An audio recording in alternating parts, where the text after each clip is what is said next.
Good morning. तो test एकदम नज़दीक आ रहा है एंड आप लोग जोरों शोरों से तैयारियां कर रहे होंगे।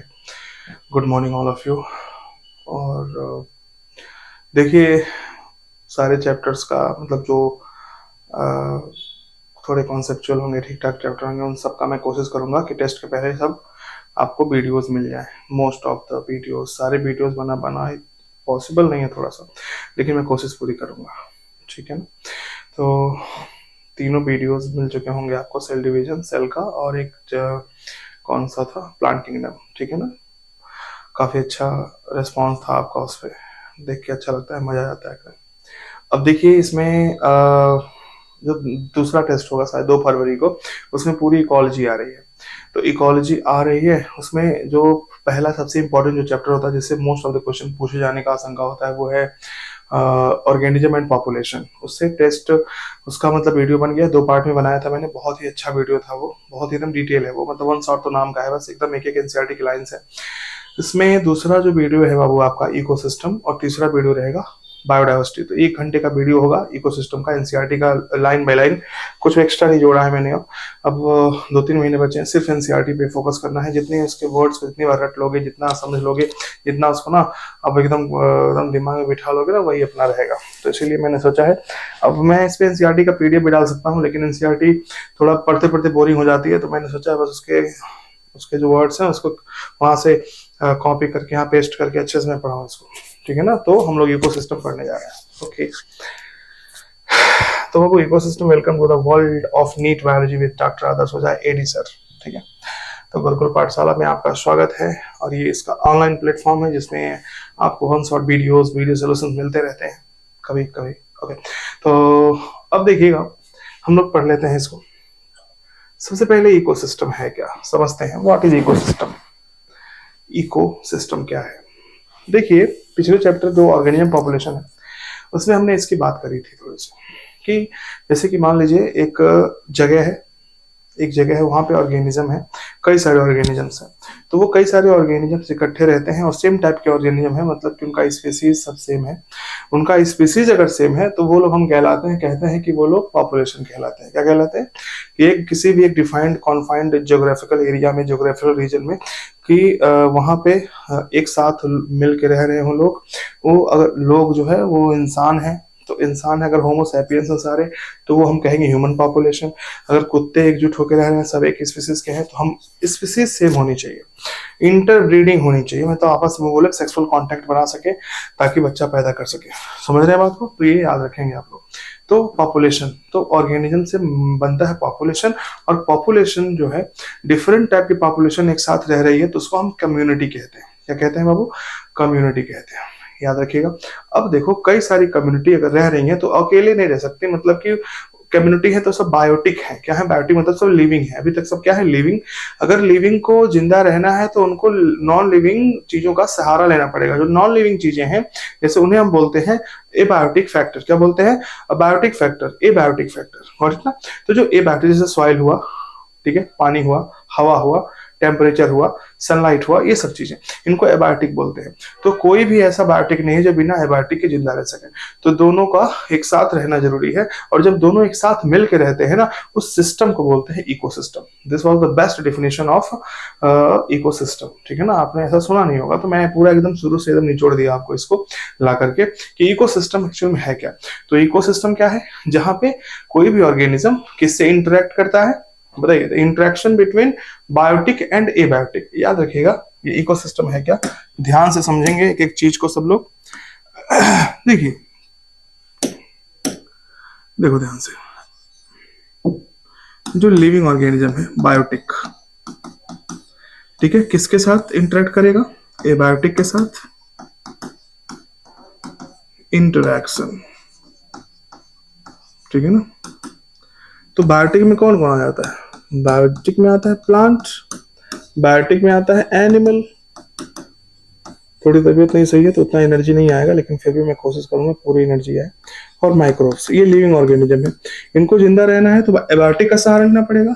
कौन? इसमें एयर हुआ, वाटर हुआ, सॉइल हुआ, टेम्परेचर हुआ, लाइट हुआ, ठीक है ना, इन सब चीज का सहारा लेना पड़ेगा। तो ये दोनों लोग ना आपस में मिल के रह रहे हैं, ये मतलब एक दूसरे पे डिपेंडेंट है, इनको दोनों का इंटरेक्शन हो रहा है। इस इंटरेक्शन जहां पे जिस सिस्टम में हो रहा है उसे बोलते हैं इकोसिस्टम। फॉर एग्जांपल एक पोखरा है, उस पोखरे में पानी है, उस पोखरे में सनलाइट आती है, उस पोखरे में मिट्टी है, उस पोखरे में हवा है, ये 4 एबायोटिक कंपोनेंट है, तब जाके उसमें जो है मछलियां, उसमें मेढक, ये सब सर्वाइव कर रहे हैं, जो भी है। समझ रहे हैं बात को ना? तो याद रखना है इसको। तो वो एक इकोसिस्टम है। तो ecosystem is made up of 2 component, that is abiotic and biotic. सबसे छोटा इकोसिस्टम क्या होता है बताओ? क्या होता है सबसे छोटा? आप कहोगे सर एक्वेरियम। ठीक है, ठीक है, एक्वेरियम छोटा है लेकिन बड़ा भी तो होता है एक्वेरियम। और छोटा, उससे भी छोटा हम बता दें, अ drop of water, a single drop of water. मैंने कहा a single drop of water में क्या हो गया? ड्रॉप ऑफ वाटर बोला तो ये एबायोटिक हो गया, और उसमें कोई ना कोई बैक्टीरिया या फिर कोई माइक्रो ऑर्गेनिज्म जिंदा उसमें होगा ही, कोई भी सेल। तो एक ऑर्गेनिज्म और एक एबायोटिक दोनों को मिलाकर हमने कह दिया इकोसिस्टम। तो सबसे छोटा इकोसिस्टम हम कह सकते हैं a drop of, single drop of water. Got it ना? ओके चलिए, तो हम शुरू करते हैं ecosystem by A D sir. Okay, welcome बोल दिया मैंने। अब करते हैं इंट्रोडक्शन। इस चैप्टर का एनसीईआरटी की लाइन है, एक लाइन छूटा नहीं होगा, एकदम दावा है, सारे डायग्राम्स भी हैं, सब समझाते हैं हम आपको। An ecosystem can be visualized as a functional unit of nature। पहला क्वेश्चन, पहला ही क्वेश्चन बन गया कि इकोसिस्टम क्या है? ये फंक्शनल यूनिट ऑफ नेचर है, नेचर की सबसे छोटी यूनिट होती है, नेचर की शुरुआत यहीं से होती है। This is the functional unit of nature where living organism interact among themselves. Living organism आपस में ही इंटरेक्ट करते हैं, and also within the surrounding. तो याद रखना, लिविंग ऑर्गेनिज्म अगर 2-3 हैं तो आपस में इंटरेक्ट करेंगे ही, और साथ में जिंदा रहने के लिए उनको एबायोटिक चीजें चाहिए तो उनसे भी इंटरेक्ट करेंगे। तो interact among themselves and also with in the surrounding. Physical environment मतलब फिजिकल इन्वायरमेंट जो बाहर की इन्वायरमेंट है, जिसमें मतलब आपका वाटर है, ठीक है ना, ये बातें, वाटर है, सॉइल है, और क्या है, और क्या है, टेम्परेचर है, और क्या है, लाइट है, एयर है, इससे इंटरेक्ट करना पड़ेगा। ठीक है। Ecosystem varies ecosystem varies greatly in size from a small pond, ठीक है ना, एक स्मॉल पॉन्ड भी इकोसिस्टम है, टू अ लार्ज फॉरेस्ट, ये भी इकोसिस्टम है, और सी ये भी एक इकोसिस्टम है, याद रखेंगे। Many ecologist regard the entire biosphere as a global ecosystem, ठीक है ना, as a many ecologist regard the entire biosphere. कहते हैं, कई इकोलॉजिस्ट कहते हैं, जो जो धरती है ना, ये जो बायोस्फीयर है वो भी एक बड़ा सा इकोसिस्टम है। जो धरती है वो क्या है? एक बड़ा सा इकोसिस्टम है। As a composite of all local ecosystem, वो कंपोजिट है, एक मिक्सचर है सारे छोटे छोटे लोकल इकोसिस्टम का, ठीक है ना, अर्थ पे। Since this system is too much big and complex to be studied at one time, it is convenient to divide it into 2 basic categories, namely the terrestrial and aquatic। कह रहा है जो biosphere है इसमें इतने छोटे छोटे इकोसिस्टम है कि इनको एक साथ पढ़ा जाना बहुत मुश्किल है, तो हम इसको 2 कैटेगरी में बांट लेते हैं, एक टेरेस्ट्रियल इकोसिस्टम और एक वाटर एक्वाटिक इकोसिस्टम। टेरेस्ट्रियल मतलब एक लैंड, जैसा आपको पता है धरती पे 30% हिस्सा जो है, 30% हिस्सा वो क्या है? वो जमीन है, ठीक है, और जो 70% हिस्सा है वो क्या है? वो पानी है। तो पानी में भी जीव जंतु रहते होंगे, तो वहां पे हम बोल देंगे एक्वेटिक इकोसिस्टम, और जो धरती पे रहते हैं उन्हें हम बोल देंगे टेरेस्ट्रियल, मतलब कि जो जमीन पे रहते हैं उसे बोल देंगे टेरेस्ट्रियल इकोसिस्टम। तो हम 2 पार्ट में इसको बांट दिए। चलिए अब एग्जाम्पल कुछ देगा। एग्जाम्पल देगा क्या? एग्जाम्पल में कह रहा है कि फॉरेस्ट हुआ, ग्रासलैंड हुआ और डेजर्ट हुआ, ये सब एग्जाम्पल किसके हैं? टेरेस्ट्रियल इकोसिस्टम के। पॉन्ड, देखिएगा, जो पॉन्ड हुआ, लेक हुआ, वेटलैंड हुआ, वेटलैंड मतलब वही जो मार्शलैंड होता है, दलदल टाइप का, रिवर हुआ, एस्टुअरी। बाबू एस्टुअरी क्या होती है? ध्यान समझना, जो लोग पहली बार पढ़ रहे होंगे मुझसे, एस्टुअरी का मतलब होता है, एस्टुअरी का मतलब होता है बाबू जहां फ्रेश वाटर का कोई बॉडी और सॉल्ट वाटर की बॉडी मिल रही होती है, तो उस जंक्शन को, उस जगह को जहां दोनों मिल रहे हैं, फ्रेश प्लस सॉल्ट, इसी को बोलते हैं एस्टुअरी। क्या बोलते हैं बाबू? एस्टुअरीज बोलते हैं इसको। और some example of aquatic ecosystem, तो याद रखना ये भी एक्वेटिक इकोसिस्टम है।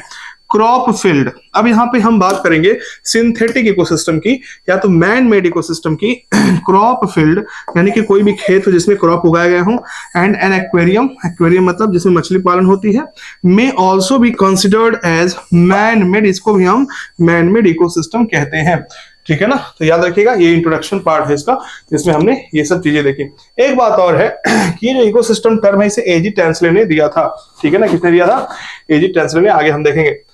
शायद we will first look at the structure of the ecosystem. सबसे पहले हम इकोसिस्टम के स्ट्रक्चर को देखते हैं in order to appreciate the input.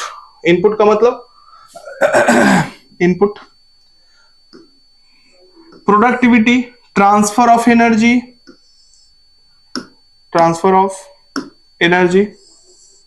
And the output, degradation and energy loss.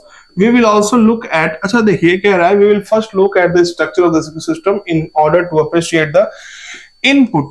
Input का मतलब होता है कि क्या, मतलब वो क्या क्या लेता है, जैसे प्लांट क्या क्या खाता पीता है ताकि वो किसी को कुछ दे सके। प्रोडक्टिविटी है ना, प्रोड्यूस क्या करता है वो।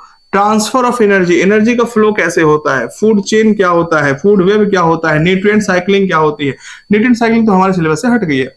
And output, degradation and energy loss कैसे होता है। We will also look at the relationship cycles, ये भी हट गया है।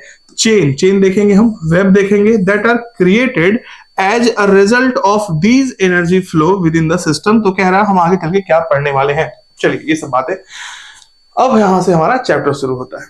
इकोसिस्टम, जैसे कि कोई भी चीज है, कोई भी चीज है बाबू, कोई भी चीज है बाबू, वो दो चीजों से मिलके बनी है। एक उसके स्ट्रक्चरल कंपोनेंट्स होंगे, एक होंगे फंक्शनल कंपोनेंट। जैसे कि फॉर एग्जांपल गुरुकुल पाठशाला, गुरुकुल पाठशाला के एक ये मान लो इकोसिस्टम है। इस इकोसिस्टम का निर्माण, इसका स्ट्रक्चर, जैसे इसके जो इंफ्रास्ट्रक्चर जो बोलते हैं, ईंट लगी होंगी, सीमेंट लगा होगा, बाल्ब लगा होगा, ये सब चीजें लगी होंगी, पेंट लगा होगा, तब जाके ये बिल्डिंग खड़ी हुई। This is the structural aspect, यानी स्ट्रक्चर बोलते हैं इसको। और इसका फंक्शन करने के लिए इसमें स्टाफ्स हैं, टीचर्स हैं, है ना, पूरा है, जितने भी हैं, मैनेजमेंट वाले अलग हैं, डायरेक्टर लोग हैं, तो ये सब मिलकर इस कोचिंग का निर्माण कर रहे हैं, फंक्शन को, इसको फंक्शनल बना रहे हैं।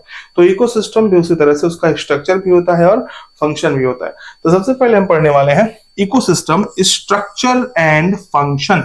स्ट्रक्चर एंड फंक्शन, तो इकोसिस्टम का स्ट्रक्चर और फंक्शन अलग अलग पढ़ेंगे अभी इन चैप्टर 13 यानी कि ऑर्गेनिज्म पॉपुलेशन में। ध्यान समझना, in chapter 13 यानी कि organism and population में you have looked at the various component of the environment, abiotic and abiotic। वहां भी आपने abiotic और biotic के बारे में पढ़ा है। You studied how the individual biotic and abiotic factors affected each other and their surrounding। आपने देखा वहां पे टॉपिक पढ़ा था हमने टेम्परेचर, सॉइल, वाटर, ये सब पढ़ा था हम, लाइट वेट, तो वो सब एबायोटिक थे। फिर हमने देखा था व्हाट आर द हाउ, या फिर हमने, हमारे पास एक चैप्टर था, सॉरी हमारे पास एक टॉपिक था कि how the abiotic factor affect the biotic abilities, ये पढ़ा था हमने, जिसमें हमने पढ़ा था कि किस तरह से बायोटिक लोग अपना एबायोटिक से बचते हैं या फिर कैसे उससे समन्वय बैठाते हैं। जैसे हमने पढ़ा था इसमें रेगुलेटर्स, कन्फर्मर्स, पार्शियल रेगुलेटर्स, ठीक है ना, ये सब चीजें। तो वही कह रहा है let us look at these components in a more integrated manner and see how the flow of energy takes place within these components of the ecosystem. हम देखेंगे कि जो बायोटिक एबायोटिक सिस्टम है, जो इकोसिस्टम है, इसमें energy flow कैसे होती होगी। चलो हम इसको थोड़ा इंटीग्रेटेड मैनर, ओवरऑल मैनर में देखते हैं। चलिए ध्यान से, interaction of biotic and abiotic component result in a physical structure, ठीक है ना, that is characteristic for each type of ecosystem। कह रहा है इंटरेक्शन ऑफ बायोटिक और एबायोटिक का इंटरेक्शन ही किसी भी इकोसिस्टम के स्ट्रक्चर का निर्माण करता है। Identification and enumeration of plant and animal species of an ecosystem give its species composition, very very important. जो सबसे पहला स्ट्रक्चरल एस्पेक्ट है इसका, वो है स्पीसीज कंपोजिशन, यानी किसी इकोसिस्टम में कितने तरह के डिफरेंट तरह के एनिमल या प्लांट या माइक्रोब्स रहते हैं, ये उसके स्ट्रक्चर का निर्माण करते हैं। तो स्ट्रक्चरल एस्पेक्ट में सबसे पहला आता है स्पीसीज कंपोजिशन, इसको याद रखना। Vertical distribution of different species occupying different level is called stratification. For example, tree occupy top vertical strata or layer of a forest, shrubs the second and herbs and grass the bottom layer। देखो बाबू, अब आता है term stratification, ध्यान से देखना। Stratification क्या है, किसी भी जंगल में चले जाओ, वहां पे सबसे छोटे छोटे घास और आपको हर्ब्स दिखेंगे, उससे थोड़े बड़े बड़े आपको क्या दिखेंगे, उससे बड़े बड़े आपको क्या दिखेंगे बाबू, उससे बड़े बड़े आपको थोड़ी सी झाड़ियां दिखेंगी, जो उससे लंबी लंबी प्लांट होंगी, ध्यान समझना, झाड़ियां आपको दिखेंगी उसमें लंबी लंबी थोड़ी सी, मतलब हाफ से बड़ी बड़ी होंगी झाड़ियां, आपको अच्छे से सुंदर से दिखेंगी झाड़ियां। जहां आप डब्बा लेके चले जाते थे पहले, अब तो मान लो शौचालय बन गया है, ठीक है। उसके बाद बाबू उससे बड़े बड़े क्या होंगे, उससे बड़े बड़े वृक्ष होंगे, उसमें बहुत बड़े बड़े ट्रीज होंगे ना, है ना। तो अब ध्यान से देखिएगा, एक लेयर बन गया, एक लेयर बन गया डिफरेंट डिफरेंट स्पीसीज का, डिफरेंट डिफरेंट चीजों का, डिफरेंट डिफरेंट ऑर्गेनिज्म का। तो सबसे पहला जो लेयर है, सबसे बॉटम लेयर है, वो किसका है बाबू, उस मान लो फर्स्ट लेयर हो गया ये। इससे बड़ा बाबू शख्स हो गया सेकंड लेयर, और सबसे बड़े में कौन होंगे, सबसे ऊपर थर्ड लेयर में हो गया। तो ध्यान समझिएगा, लिखा है vertical distribution of different species occupying different level. Strata का मतलब होता है लेवल, तो स्ट्रेटा इज कॉल्ड स्ट्रेटिफिकेशन, लेवलिफिकेशन। नहीं मजा आ रहा था तो लोगों ने थोड़ा साइंटिफिक डाल दिया, स्ट्रेटिफिकेशन। फॉर एग्जांपल, ट्री सबसे ऊपर, हर्ब्स और ग्रास सबसे नीचे, और बीच में सब्स। तो ऐसा ही जो डिस्ट्रीब्यूशन होता है किसी भी इकोसिस्टम में, उसे हम बोलते हैं स्ट्रेटिफिकेशन। तो हम कहते हैं दूसरा जो एस्पेक्ट है, स्ट्रक्चर का निर्माण कैसे हो रहा है, स्ट्रेटिफिकेशन से भी हो रहा है। तो हम अभी आगे पढ़ेंगे कि there are two structural aspect of ecosystem, that is stratification and species composition. देखिए कैमरा सब ऑन है, इतना सुबह है, कोई आया ही नहीं है। Yes, good, nice. चलिए, तो सबसे पहले हम पढ़ते हैं ना फंक्शनल एस्पेक्ट ऑफ इकोसिस्टम। तो बाबू फंक्शनल में प्रोडक्टिविटी होनी चाहिए, किसी भी इकोसिस्टम की प्रोडक्टिविटी होनी चाहिए बाबू, सब पढ़ेंगे हम। डिकम्पोजिशन होना चाहिए, डिकम्पोजिशन बढ़िया से होना चाहिए। एनर्जी फ्लो होनी चाहिए, है ना, from lower trophic level to high trophic level, और न्यूट्रिएंट साइक्लिंग होनी चाहिए। ये सब फंक्शनल एस्पेक्ट है। ये सब क्या है, ये सब फंक्शनल एस्पेक्ट है बाबू। इसमें हमको चार ये जानना है, फंक्शनल कितने हैं, चार। लेकिन आपको ये बता दो, ये बताते हुए मुझे शर्म आ रही है कि न्यूट्रिएंट साइक्लिंग नहीं है। मतलब ये अच्छा था टॉपिक, ये समझ में आना चाहिए, थोड़ा ज्योग्राफी है सब। तो न्यूट्रिशन साइकिल नहीं है, हमको तीनों को डिटेल में पढ़ना, चैप्टर फिनिश हो जाएगा। तो there are 4 functional aspect of ecosystem. First one is productivity, second one is decomposition, third one is energy flow, and fourth one is nutrient cycling. These are the 4 functional, यानी कि किसी भी अगर ecosystem को function करना है तो ये 3-4 चीजों का होना बहुत ही आवश्यक है, तभी वो फंक्शनली एक्टिव रहेगा। चलिए, स्ट्रक्चरल एस्पेक्ट ऑफ इकोसिस्टम ये दो हैं, एक है स्पीसीज कंपोजिशन, क्या है बाबू, स्पीसीज कंपोजिशन, और दूसरा है स्ट्रेटिफिकेशन। बताया मैंने, स्पीसीज कंपोजिशन का मतलब होता है different type of species, different type of species. जितने ज्यादा डिफरेंट टाइप के स्पीसीज रहेंगे उतना ही बढ़िया स्ट्रक्चर का निर्माण होगा इकोसिस्टम का। और स्ट्रेटिफिकेशन बता दिया मैंने, याद रखेंगे इसको। अब आता है इसके बारे में कुछ एग्जांपल हम लेते हैं, एक पॉन्ड का एग्जांपल लेंगे, देखेंगे आगे कि किस तरह से काम करता है ये, ठीक है ना। एक किसी भी इकोसिस्टम में क्या क्या होना जरूरी है टू अंडरस्टैंड। एकदम ध्यान से एनसीईआरटी लेकर के बैठ जाइए एकदम। To understand the ethos, ethos का मतलब होता है आइडिया। इथोस का मतलब क्या होता है बाबू, इथोस का मतलब होता है idea. To understand the ethos of an aquatic ecosystem, एक एग्जांपल हमें ले जा रहे हैं एक्वेटिक इकोसिस्टम का।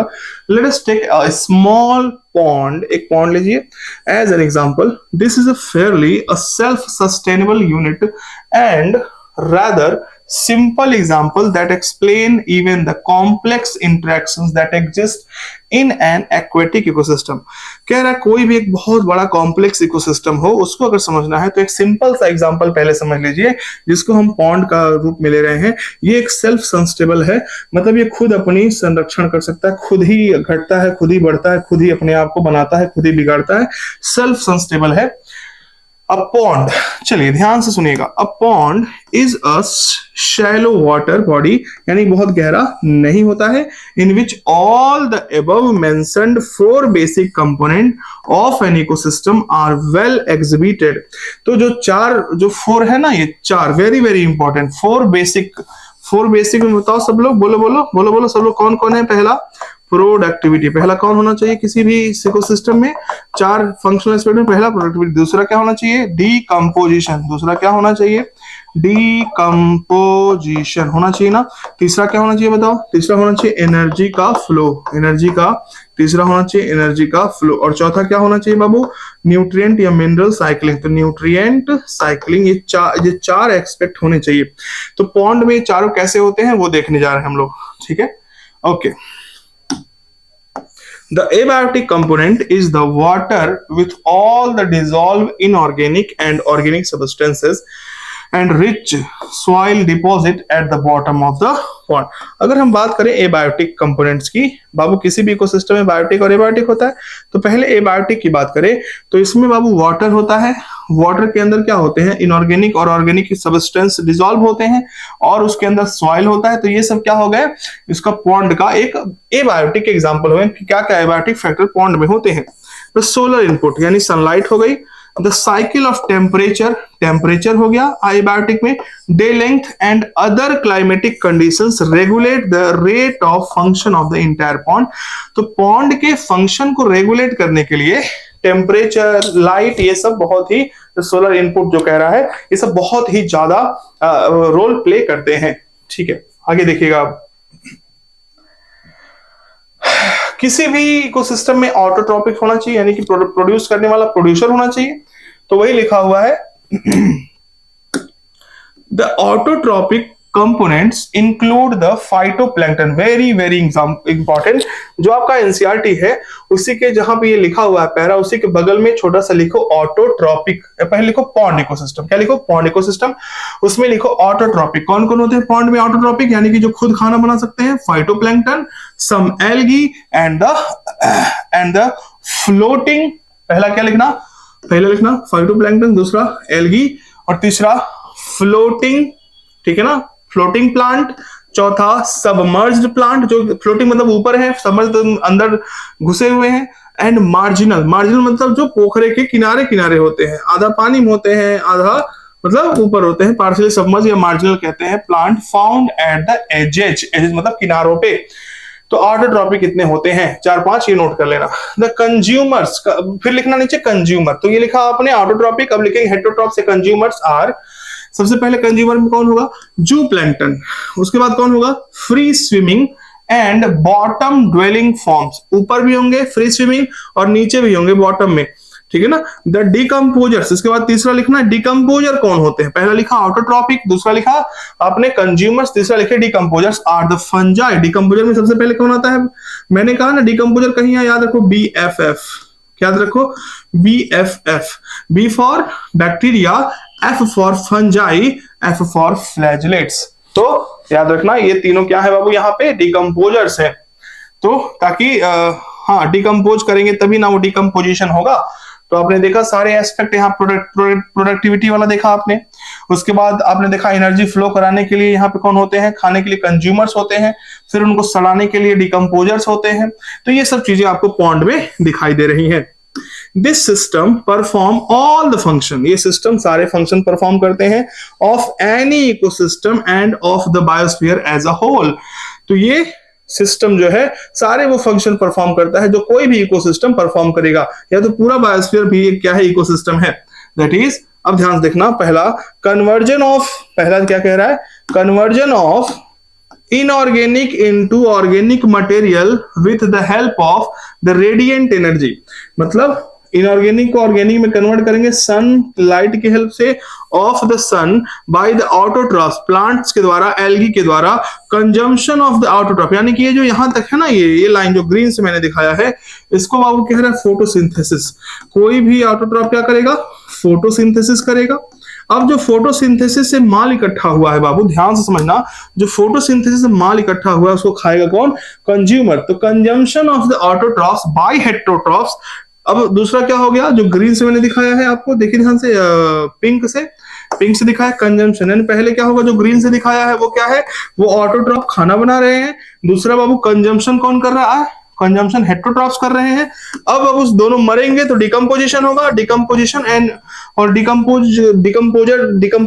डिकम्पोजिशन करवाएंगे तो उसमें से मिनरल बाहर आएगा, तो मिनरलाइजेशन हो रहा है of the dead matter to release them back for reuse, और सड़ा के मिट्टी में डाल दिया जाएगा, पानी में डाल दिया जाएगा और फिर से रीयूज किया जाएगा उन मिनरल्स को, बाय द उसे बोलेंगे nutrient cycling bye the autotrophs. अभी हम समझाएंगे इसको।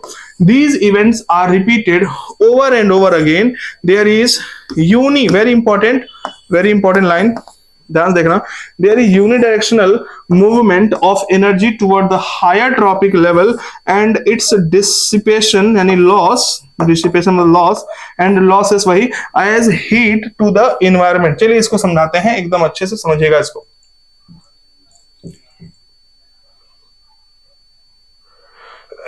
देखिए ये है बाबू प्लांट,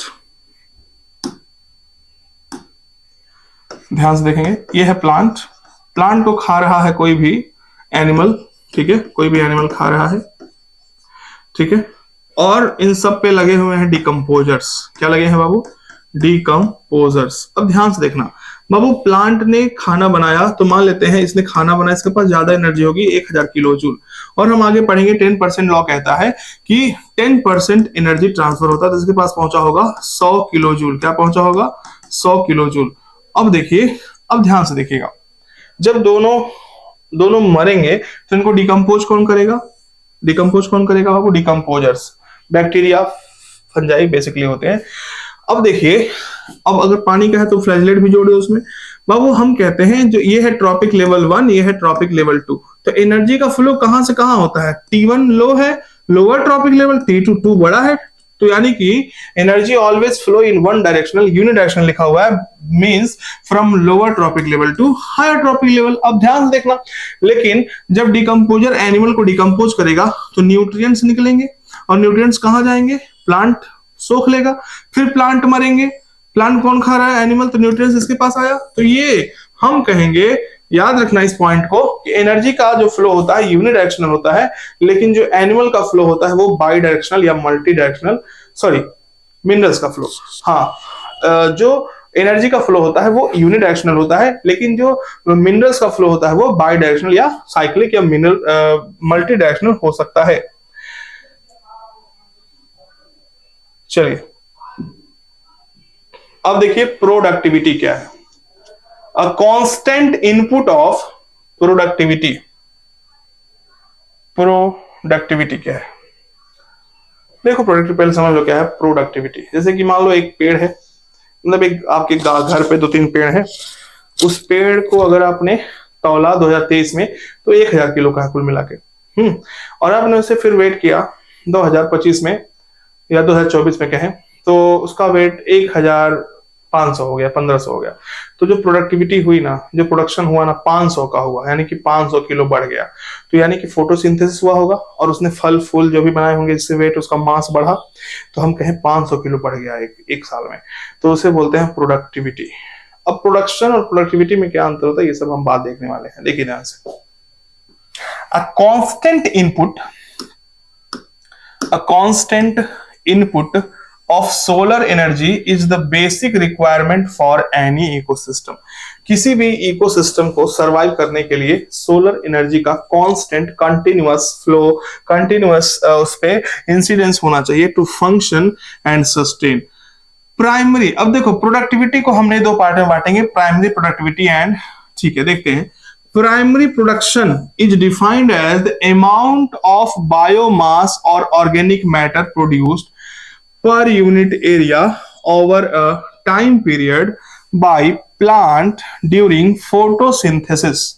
ध्यान से देखो, कोई एक डेफिनेट एरिया ले लो, 1 बीघा, कोई एक डेफिनेट टाइम ले लो, एक साल, एक बीघे में जितने प्लांट हैं एक साल में कितना ज्यादा फोटोसिंथेसिस करके प्रोड्यूस कर रहे हैं, इसको हम बोलते हैं प्रोडक्शन। प्राइमरी प्लांट आ गया तो प्राइमरी प्रोडक्शन, क्या बोलेंगे? Primary production. और इसे का हम रेट जब निकालेंगे ना तो उसे हम बोलते हैं प्राइमरी प्रोडक्टिविटी। अगर हमने सिर्फ निकाला कितना तो प्रोडक्शन हो गया, अगर रेट की बात कर रहे हैं तो हम बोलेंगे productivity. It is expressed in term of weight, अगर वेट के टर्म में करें तो ग्राम पर मीटर स्क्वायर, तो प्रोडक्शन है ये, ठीक है ना, प्रोडक्शन है, इसमें टाइम नहीं डालेंगे। और एनर्जी या एनर्जी के टर्म में करें तो kilo calorie per metre square. याद रखना यहाँ पे टाइम लिख दिया है ना, वो गलती है उसकी, अगर टाइम लिख दिया है तो प्रोडक्टिविटी हो जाएगा, लेकिन ये प्रोडक्शन है तो टाइम पीरियड नहीं लिखना चाहिए था, इसको याद रखना, इसीलिए यूनिट में इसने टाइम नहीं डाला है। द रेट ऑफ, अब देखो रेट आ गया तो टाइम डालेगा, देखो ध्यान से, ईयर रेट, एकदम ध्यान समझना, what is the basic difference between primary production and productivity. थोड़ी सी एनसीईआरटी गलती की है लेकिन उसने सुधारा है अपने आप को, कहा इसमें यूनिट में, देखिएगा, it is expressed in term of weight हो गया। तो वेट के फॉर्म में अगर प्राइमरी प्रोडक्शन को आप देख रहे हैं, याद रखना अगर आ गया ग्राम पर मीटर स्क्वायर तो प्राइमरी प्रोडक्टिविटी का यूनिट नहीं है, प्राइमरी प्रोडक्शन का है। The rate of biomass production is called productivity. तो बायोमास के प्रोडक्शन का रेट है उसे प्रोडक्टिविटी कहते हैं। It is expressed in terms of gram per metre square per year or kilo calorie per metre square per year to compare the productivity of different ecosystem. It can be divided into, अब primary productivity को दो part में हम बांट रहे हैं, एक है जीपीपी ग्रॉस प्राइमरी प्रोडक्टिविटी और एक है NPP net primary productivity. Gross primary productivity of an ecosystem is the rate of production of organic matter during photosynthesis. A considerable amount of GPP is utilized by plant in respiration. Gross primary productivity minus respiration loss is the net primary production productivity. कह रहा है क्या? ध्यान सुनिएगा। कह रहा है क्या? कह रहा है बाबू कि देखो प्राइमरी प्रोडक्टिविटी क्या है। कोई भी प्लांट फोटोसिंथेसिस करके किसी एक निर्धारित समय में कितना प्रोड्यूस कर रहा है, कितना फोटोसिंथेसिस कर रहा है, कितना अपने मास को बढ़ा रहा है, इसको बोलते हैं प्राइमरी प्रोडक्टिविटी। इसको दो पार्ट में हमने बांटा है, जीपीपी एंड एनपीपी। जीपीपी मतलब gross primary productivity and NPP मतलब नेट प्राइमरी प्रोडक्टिविटी। जीपीपी का मतलब यह है कि जितना फोटोसिंथेसिस करके कमा लिया वो जीपीपी हो गया। ठीक है, अब ध्यान सुनना, मान लो मेरी सैलरी है 10,000, मान लेते हैं 10,000 रुपए मैं कमा रहा हूं, तो 10,000 वो मेरा जीपीपी है। क्या है वो? जीपीपी। मैंने 5,000 खर्च कर दिया, 5,000 बचा, तो जो खर्च कर दिया वो प्लांट है ना, प्लांट के बाद में प्लांट कमा रहा है 10,000, प्लांट अपने ऊपर खर्च कर दिया 5,000, तो वो रेस्पिरेटरी लॉस कहते हैं। रेस्पिरेशन यानी अपने ही ग्रोथ में उसने खत्म कर दिया वो एनर्जी, वो पैसा 5,000। बचा कितना? 5,000, उसको बोलते हैं एनपीपी नेट प्राइमरी प्रोडक्टिविटी। तो जीपीपी कुल मिलाकर के ग्रॉस ओवरऑल और एनपीपी नेट जितना बचा, तो हम कहते हैं NPP is equal to GPP minus R. तो ये लिखा है it can be divided into gross primary productivity and net primary productivity. Gross primary productivity of an ecosystem is the rate of production of organic matter. Rate of, याद रखना, rate of production of organic matter during photosynthesis. ठीक है ना? A considerable amount of GPP, कुछ GPP का कुछ part, कुछ अच्छा पार्ट is utilized, खर्च होता है by plant respiration में। Gross primary productivity minus primary productivity minus respiratory loss is equal to net primary productivity. इसके बारे में अगले स्लाइड में बात करेंगे, ध्यान से देखना। GPP minus R is equal to NPP, बड़ा सा इक्वेशन दिख रहा है। तो जीपीपी पक्का क्या होता होगा, याद रखिएगा, यानी कि हम कह सकते हैं GPP must be greater than NPP. पूछेगा क्वेश्चन कौन ज्यादा होता है, तभी ना बड़े को हम छोटे बड़े में से कुछ घटाएंगे तब छोटा मिलेगा हमको। तो net primary productivity is the available biomass for the consumption to heterotrophs, herbivore and decomposers.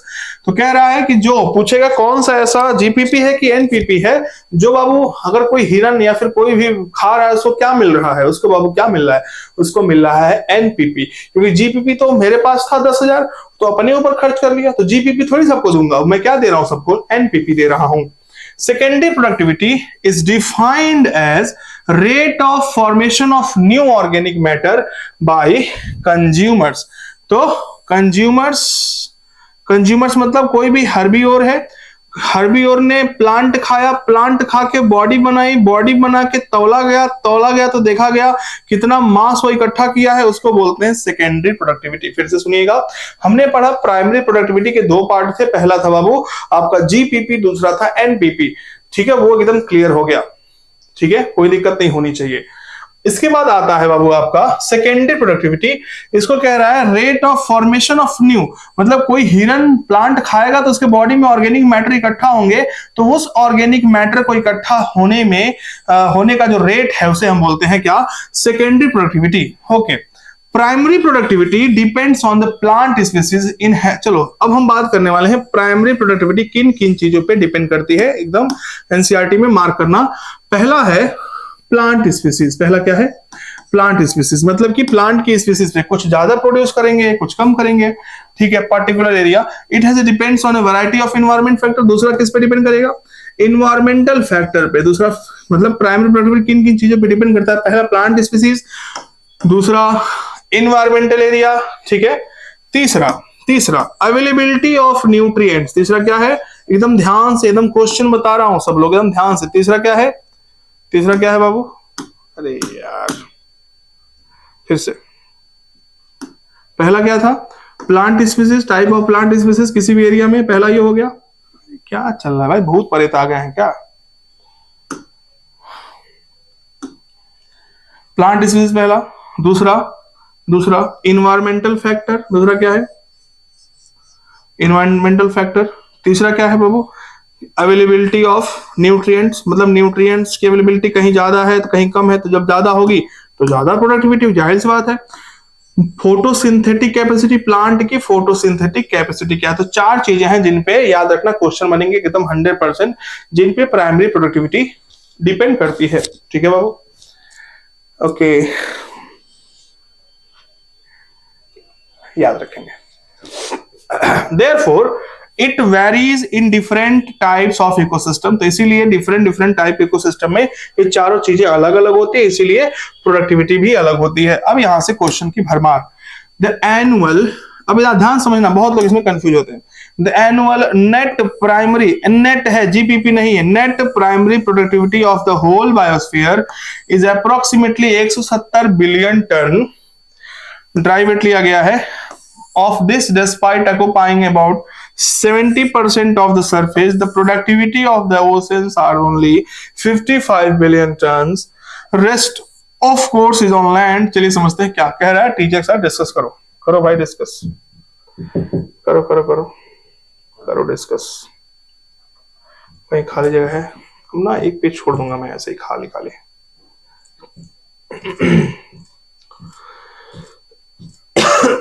यहां बनाता हूं, चलो देखो बाबू क्या कह रहा है। मान लेते हैं बाबू, हमारे पास धरती है। हमारे पास कौन है? धरती, हम सबकी माँ है बाबू।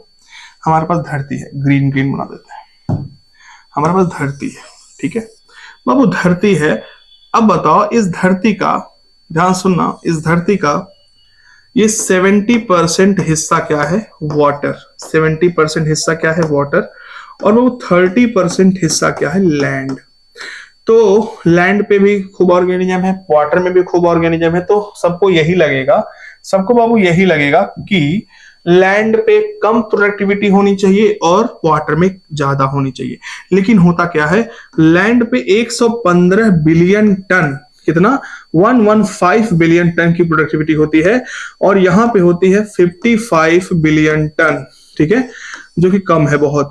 तो कुल मिला के धरती पे एक साल में 170 बिलियन टन, हम ना इसको बोलते हैं नेट प्राइमरी प्रोडक्टिविटी। एकदम डेटा याद रखना सारा। और इसी को बोलते हैं एनुअली बाबू, एनुअली। तो एनुअली एक साल में मतलब पूरी धरती मिला करके 170 बिलियन टन की प्रोडक्टिविटी देती है एनपीपी। इसमें से 115 बिलियन टन कहां से आता है? जमीन से। और 55 मात्र आता है बिलियन टन कहां से? पानी में। कहा है क्या रीजन हो सकता है? कहा है कि क्या रीजन हो सकता है? ध्यान सुनिएगा, क्या रीजन हो सकता है? अपने शिक्षक महोदय से डिस्कस करें, डिस्कस द मेन रीजन। तो रीजन डिस्कस करिए। सबसे पहला रीजन ये है कि बाबू जितने न्यूट्रिएंट्स होते हैं, जितने मिनरल्स धरती में होंगे उतने पानी में तो हो ही नहीं सकते।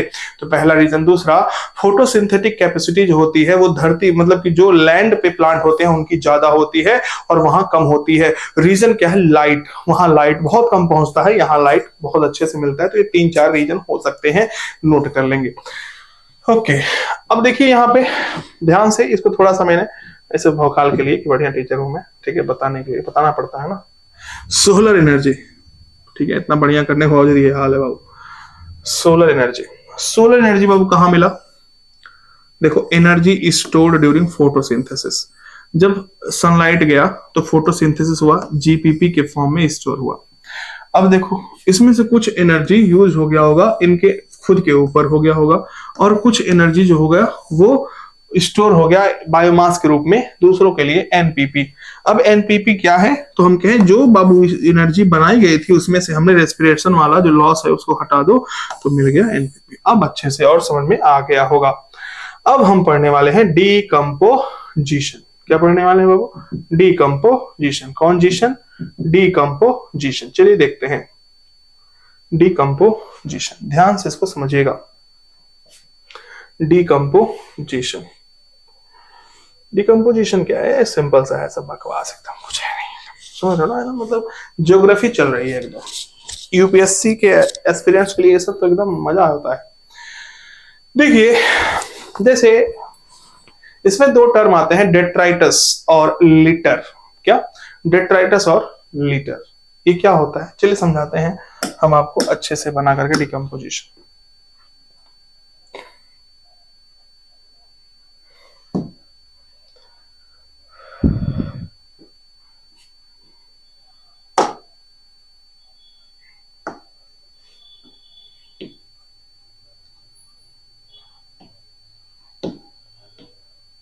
देखिए बाबू, डिकम्पोजिशन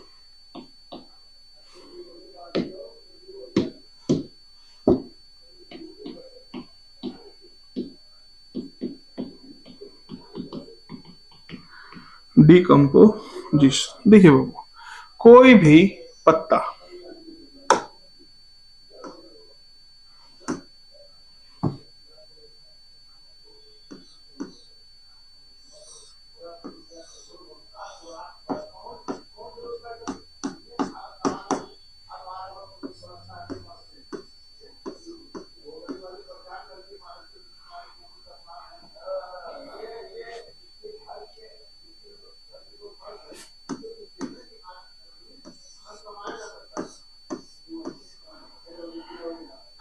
कोई भी लीफ है, कोई भी ऑर्गेनिज्म है, ऑर्गेनिज्म का पार्ट है, ठीक है।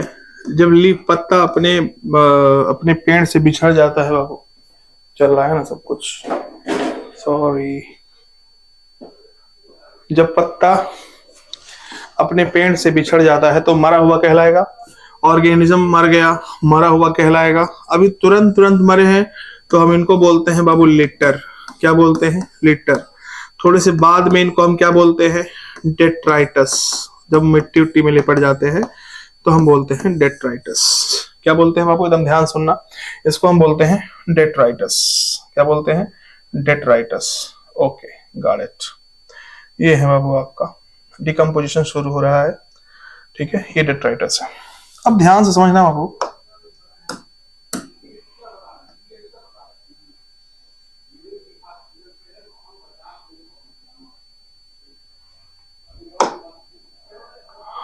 अब देखिए इसमें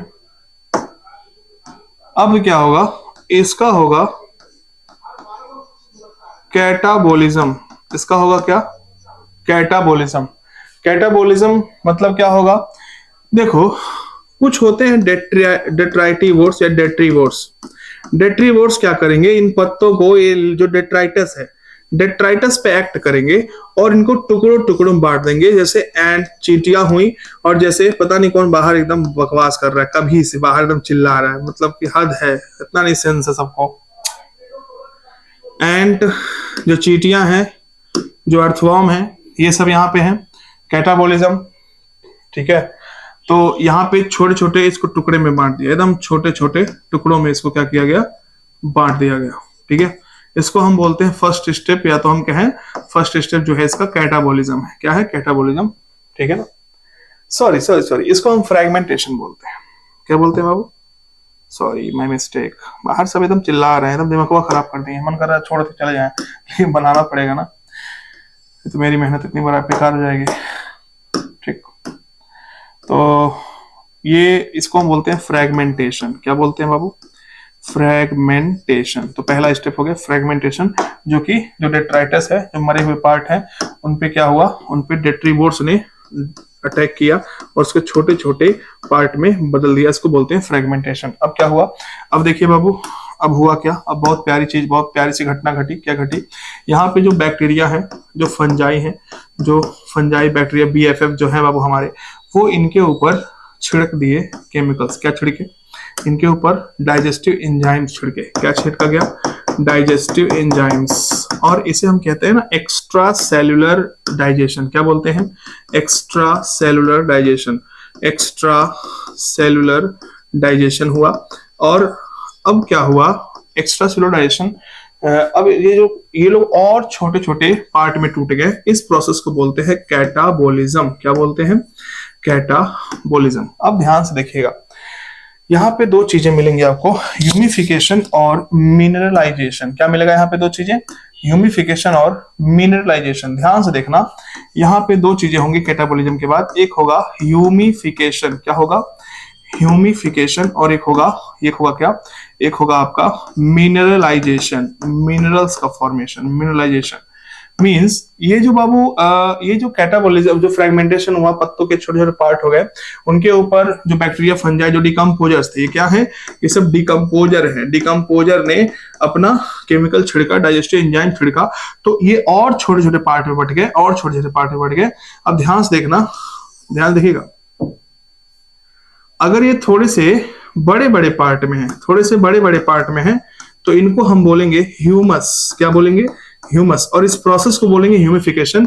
या तो ये और छोटे छोटे पार्ट में एकदम कन्वर्ट हो गए, इनको हम बोलेंगे मिनरल्स। और इस प्रोसेस को बोलेंगे मिनरलाइजेशन। एकदम ध्यान समझना, ये बहुत ही कॉन्सेप्चुअल ये वाला मतलब लाइन है कि जब बाबू कोई भी फ्रेगमेंट छोटे छोटे बन गए तो फ्रेगमेंटेशन हो गया, इसके ऊपर बैक्टीरिया फंजाई ने अपना काम किया, तो कैटाबोलिज्म कहे। कैटाबोलिज्म से दो चीजें बन सकती हैं, अगर बड़ी बड़ी चीजें हैं तो ह्यूमस है, अगर छोटी छोटी चीजें बनी है तो मिनरल्स है। ह्यूमस का बनना कहलाता है ह्यूमिफिकेशन, और मिनरल्स का बनना कहलाता है मिनरलाइजेशन। अब ध्यान समझना, ह्यूमस क्या होता है बाबू, ह्यूमस अभी हम देखेंगे आगे। ह्यूमस खुद एक क्या होता है, ह्यूमस खुद बाबू एक क्या होता है, it is a reservoir of minerals. Reservoir of mineral, जैसे ढेला और मिट्टी होता है, तो मिट्टी क्या है, मिट्टी का ढेर जो होता है, मिट्टी का छोटा सा टुकड़ा होता है बड़ा सा, उसे हम ढेला कहते हैं। तो ह्यूमस क्या है, इट इज द बिग टुकड़ा ऑफ मिनरल्स। मिनरल्स इकट्ठा होकर ये ना ह्यूमस आगे चल के क्या बनाएगा, मिनरल ही बनाएगा आगे चल के। ह्यूमस आगे चल क्या बनाएगा, मिनरल बनाएगा। अब देखिए ध्यान से, अब लास्ट में एक वर्ड आता है लीचिंग। क्या आता है, लीचिंग। अब ध्यान से देखो, यहाँ पे ह्यूमस है एकदम लैंड के सरफेस पे, और यहाँ पे मिनरल्स हैं। तो इसमें कुछ मिनरल्स होंगे बाबू ऑर्गेनिक, सॉरी इनऑर्गेनिक होंगे। मिनरल्स तो इनऑर्गेनिक ही होते हैं, क्योंकि बाबू ऑर्गेनिक था ये सब क्या है, वेरी इंपॉर्टेंट याद रखना। डिकम्पोजिशन में होता क्या है, जो इनऑर्गेनिक है, सॉरी जो ऑर्गेनिक है, जैसे कि जो लिविंग थे ना, तो लिविंग थे तो पक्का ऑर्गेनिक होंगे। तो जो ऑर्गेनिक है ना, कॉम्प्लेक्स है, उसे सिंपलर इनऑर्गेनिक में तोड़ा जाता है। क्वेश्चन बनेगा, एकदम वर्ड्स को ध्यान देना। तो इनऑर्गेनिक में तोड़ा जा रहा है, तो ये सब इनऑर्गेनिक है। अब देखो बारिश हुई, अब क्या हुई, ध्यान देखिएगा, क्या हुआ, बारिश हुआ। अब बारिश हो गई बाबू, बारिश हो गई, देखो ध्यान से। और जब बारिश हुई, ध्यान से समझिएगा, तो बारिश हुई तो पानी गिरा, तो इसमें जो मिनरल्स हैं वाटर सॉल्युबल, ऐसे मिनरल्स जो क्या हैं, वाटर सॉल्युबल हैं, वो नीचे चले गए। कहाँ चले गए, वो एकदम नीचे चले गए बाबू, ध्यान समझिएगा। वो एकदम कहाँ चले गए, एकदम नीचे चले गए। जो पानी के साथ सॉल्युबल थे वो नीचे, अनअवेलेबल सॉल्ट, इतना नीचे चले गए ग्राउंड में, अनअवेलेबल सॉल्ट आ गया इनको। और देखो ये जो मिनरल्स हैं, जो ह्यूमस है, जो वाटर सॉल्युबल है, जो नीचे चले गए, इस प्रोसेस को बोलते हैं लीचिंग। क्या बोलते हैं, लीचिंग बोलते हैं। क्या बोलते हैं बाबू, लीचिंग। तो सबसे पहले क्या हुआ, फिर से देख लें एक बार डिकम्पोजिशन का पूरा प्रोसेस। सबसे पहले क्या हुआ, लीफ था, जो ऑर्गेनिज्म था, कुछ भी टुकड़े थे जो लिविंग थे, अब डेड हो चुके हैं, तुरंत डेड हुए तो लिटर कहते हैं। और अगर बाबू थोड़ा सा टाइम हो गया, 1-2 दिन हो गया, तो डेट्राइटिस बोलेंगे। डेट्राइटिस पे एक्ट करेंगे डेट्राइटिवोर्स, जो चींटियां होती हैं, अर्थवर्म होते हैं, इनको छोटे छोटे फ्रेगमेंट में बांट देंगे। तो ये पहला स्टेप होता है फ्रेगमेंटेशन। उसके बाद छोटे छोटे टुकड़ों पे एक्ट करेगा कौन, जो बैक्टीरिया फंजाई होगा, जिसे हम बोलते हैं डिकम्पोजर। और ये एक्स्ट्रा सेलुलराइजेशन करते हैं, मतलब कि पहले इनको पचा लेते हैं फिर खाते हैं। उसके बाद इनको जब इनको ऊपर डाइजेस्टिव एंजाइम छिड़क दिया जाएगा तो और छोटे छोटे पार्ट में बढ़ जाएंगे। इसको पार्ट, इस वाले दूसरे स्टेप को बोलते हैं कैटाबोलिज्म। कैटा मतलब काट देना, तोड़ देना छोटे छोटे पार्ट में। ये तो या तो ह्यूमस में कन्वर्ट हो जाएंगे, या तो मिनरल्स में कन्वर्ट हो जाएंगे। अगर ह्यूमस में कन्वर्ट हुए तो हम बोल दिए ह्यूमिफिकेशन, अगर मिनरल्स में कन्वर्ट हुए तो हम बोल दिए मिनरलाइजेशन। और ह्यूमस क्या है? ये कुछ नहीं है, इट इज द भंडार of mineral, it is the reservoir of mineral. अब ये मिनरल और ह्यूमस धरती के ऊपर पड़े हुए हैं, धरती पे बारिश हुई, बारिश हुई तो कुछ ऐसे मिनरल्स होंगे जो वाटर सॉल्युबल होंगे, जो वाटर सॉल्युबल होंगे वो पानी के साथ बह के नीचे आ जाएंगे। अनअवेलेबल साल्ट मतलब इन्हें फिर दोबारा यूज नहीं किया जा सकता है किसी भी तरीके से, तो इसको हम बोलते हैं लीचिंग, इस प्रोसेस को बोलते हैं लीचिंग। तो जो कि कैटाबॉलिज्म था। फिर तीसरा ये स्टेप है, स्टेप क्या कह सकते हैं, मतलब सब प्रोसेस ये चौथा, और पांचवा हो गया लीचिंग। तो ये आपका हो गया डीकंपोजिशन। क्या हो गया ये बाबू? ये आपका हो गया decomposition. This is all about decomposition. तो ये अच्छे से इसको स्क्रीनशॉट ले लेंगे अच्छे से, ठीक है ना। ये डीकंपोजिशन है बाबू, एकदम मस्त बताया मैंने इसको, डीकंपोजिशन पूरा। अब चलिए इसको एनसीईआरटी से पढ़ेंगे, अच्छे से इसको ले लेना स्क्रीनशॉट, ठीक। सेव कर लो।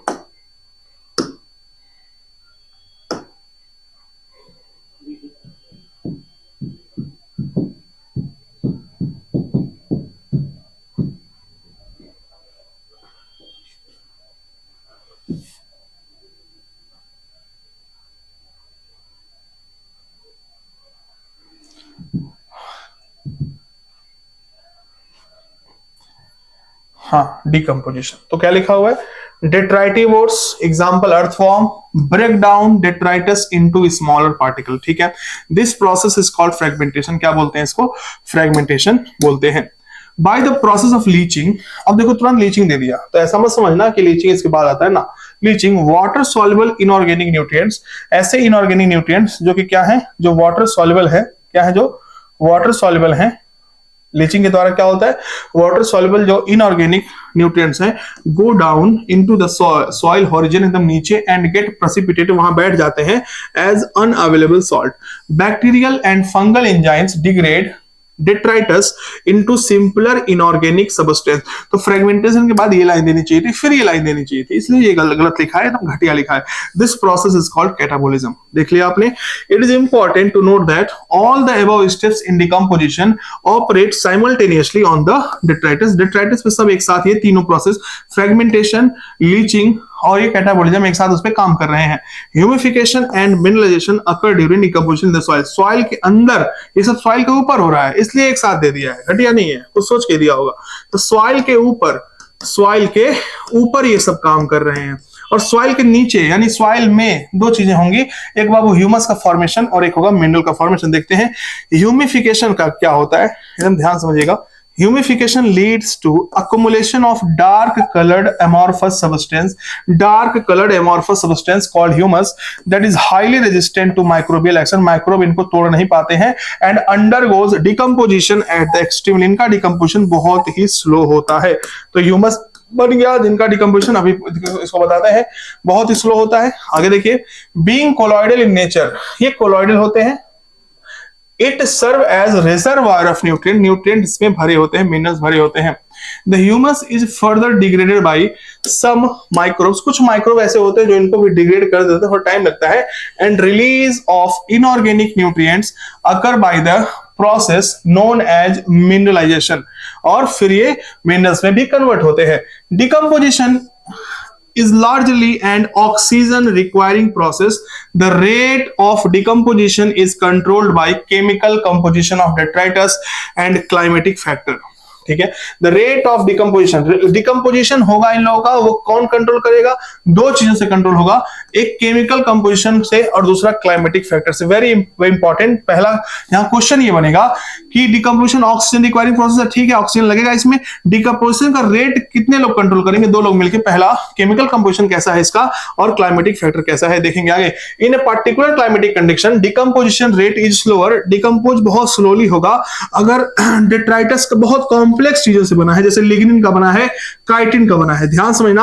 अगर डेट्राइटस का केमिकल कंपोजिशन क्या है, लिग्निन है, काइटिन है, ये सब है, तब वो बहुत बहुत टाइम लगेगा डिकम्पोज होने में, जबकि जल्दी होगा। Decomposition is quicker if detritus is rich in nitrogen and water soluble substances. ये सब चीजें मैंने नोट्स में एक एक चीज करके लिखवाया हुआ है अलग से, लेकिन यहाँ एनसीईआरटी पढ़ रहे हैं तो एक साथ पढ़ना है। इफ अगर डेट्राइटस रिच है किसमें, नाइट्रोजन और वाटर सॉल्युबल सब्सटेंसेस में, जैसे शुगर हुआ, तो ये डिकम्पोजिशन काफी स्लो होगा, याद रखना। Temperature and soil moisture are the most important climatic factor. Temperature और मॉइस्चर जो सॉइल का है, ये बहुत ज्यादा रोल प्ले करते हैं डिकम्पोजिशन में, that regulate decomposition through their effect on the activity of the soil microbes. Warm and moist, अगर गर्मी है थोड़ा सा और नमी है, तो इन फेवर डिकम्पोजिशन बहुत अच्छे से होगा।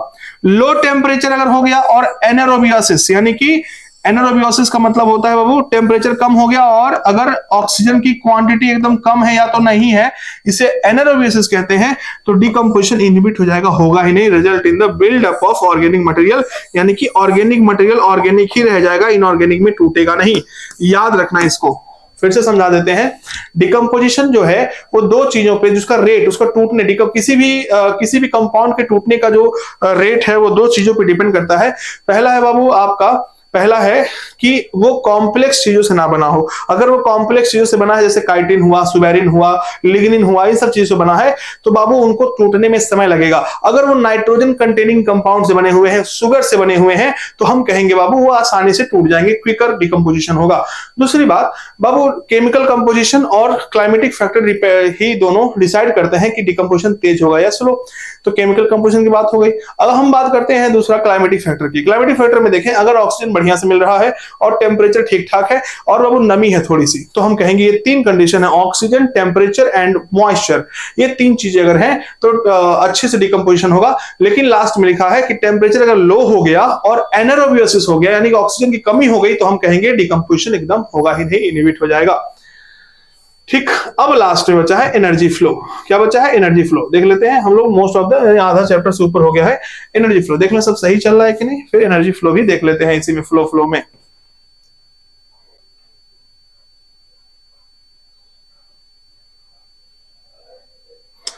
ठीक है, एनर्जी फ्लो भी देख लेते हैं इसी में। बाबू डिकम्पोजिशन हो गया, इसमें एक डायग्राम दिया एनसीईआरटी का, देख लेते हैं डिकम्पोजिशन वाला। ध्यान से सब लोग देखेंगे एकदम अच्छे सुंदर से, मोहब्बत से, प्यार से। इसमें दिखाया एक ट्री है, वेल ग्रोन, एकदम बढ़िया से फुल ग्रोन ट्री। इसमें से पत्ता गिर रहा है। क्या गिर रहा है? पत्ता गिर रहा है। A green leaf fall to the ground. ठीक है, इसमें से some are eaten by insect and other animals, nutrients and energy enter food web. इसे कोई खा लिया तो कहेंगे इसकी एनर्जी जो है वो फूड वेब में चली गई, फूड चेन में चली गई। मतलब इसको कोई एनिमल खाया, उस एनिमल को किसी और को खाया। या तो अब इंसेक्ट ने इसे खाया, और जब इंसेक्ट ने खाया बाबू, तो इंसेक्ट ने इसको क्या किया, सड़ा वड़ा के कहाँ भेज दिया? ऑर्गेनिक रिच सॉइल में भेज दिया। कहाँ भेज दिया? ऑर्गेनिक रिच सॉइल में भेज दिया। ठीक है, थोड़ा सा इसमें दिया हुआ है, बहुत डिटेल में नहीं दिया हुआ है। या तो देखो ये जो बाबू है ना, ये पत्ता वत्ता जो है, या तो ये पत्ते का जो भी खाद वाद है, इसको ऑर्गेनिक के फॉर्म में यूज किया गया। किसको? Leaves partially consumed by decomposers using as use such as fungi and bacteria, they begin to lose form and become litter. यानी कि इसमें कुछ कह रहा है कि ये जो फ्रेशली फॉलन लीफ है, ये जो है लीटर में कन्वर्ट हो गया। किसमें कन्वर्ट हुआ? लीटर। अभी तक डेट्राइटस था, अब क्या हो गया?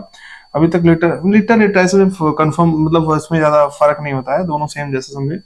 मतलब कि हो सकता है कि कीड़ा जो है ना, इसको डिग्रेड किया और इस पे फिर से, अब ये जब डिग्रेड किया तो फ्रेगमेंटेशन हुआ। क्या हुआ? फ्रेगमेंटेशन हुआ। इसके बाद फंजाई वंजाई जो होंगे या बैक्टीरिया होंगे, ये इसको और ज्यादा डिकम्पोज करेंगे, उसको बोलते हैं कैटाबोलिज्म। क्या बोलते हैं? कैटाबोलिज्म। फाइनली वो फिर मिट्टी में चला जाएगा। ठीक है ना? ओके, याद रखेंगे। फिर से जो छोटे छोटे पार्ट होंगे, तो वही दिखाया है कि कई बार, मतलब कि कई बार कई तरह से इसको हम डिकम्पोज कर सकते हैं और फिर कहाँ पहुंचा देंगे? सॉइल में। सॉइल, ऑर्गेनिक रिच सॉइल, और फिर सॉइल को यूज कौन करेगा? प्लांट। फिर ये साइकिल चलती रहेगी। ये डायग्राम दिखा रहा है बस। अब एनर्जी फ्लो क्या है? एनर्जी फ्लो को समझते हैं अच्छे से। एनर्जी फ्लो को हम क्या समझते हैं? अच्छे से समझते हैं, ध्यान से देखिएगा बाबू। सबसे पहले होता है प्लांट। सबसे पहले क्या होता है? एकदम ध्यान समझिएगा।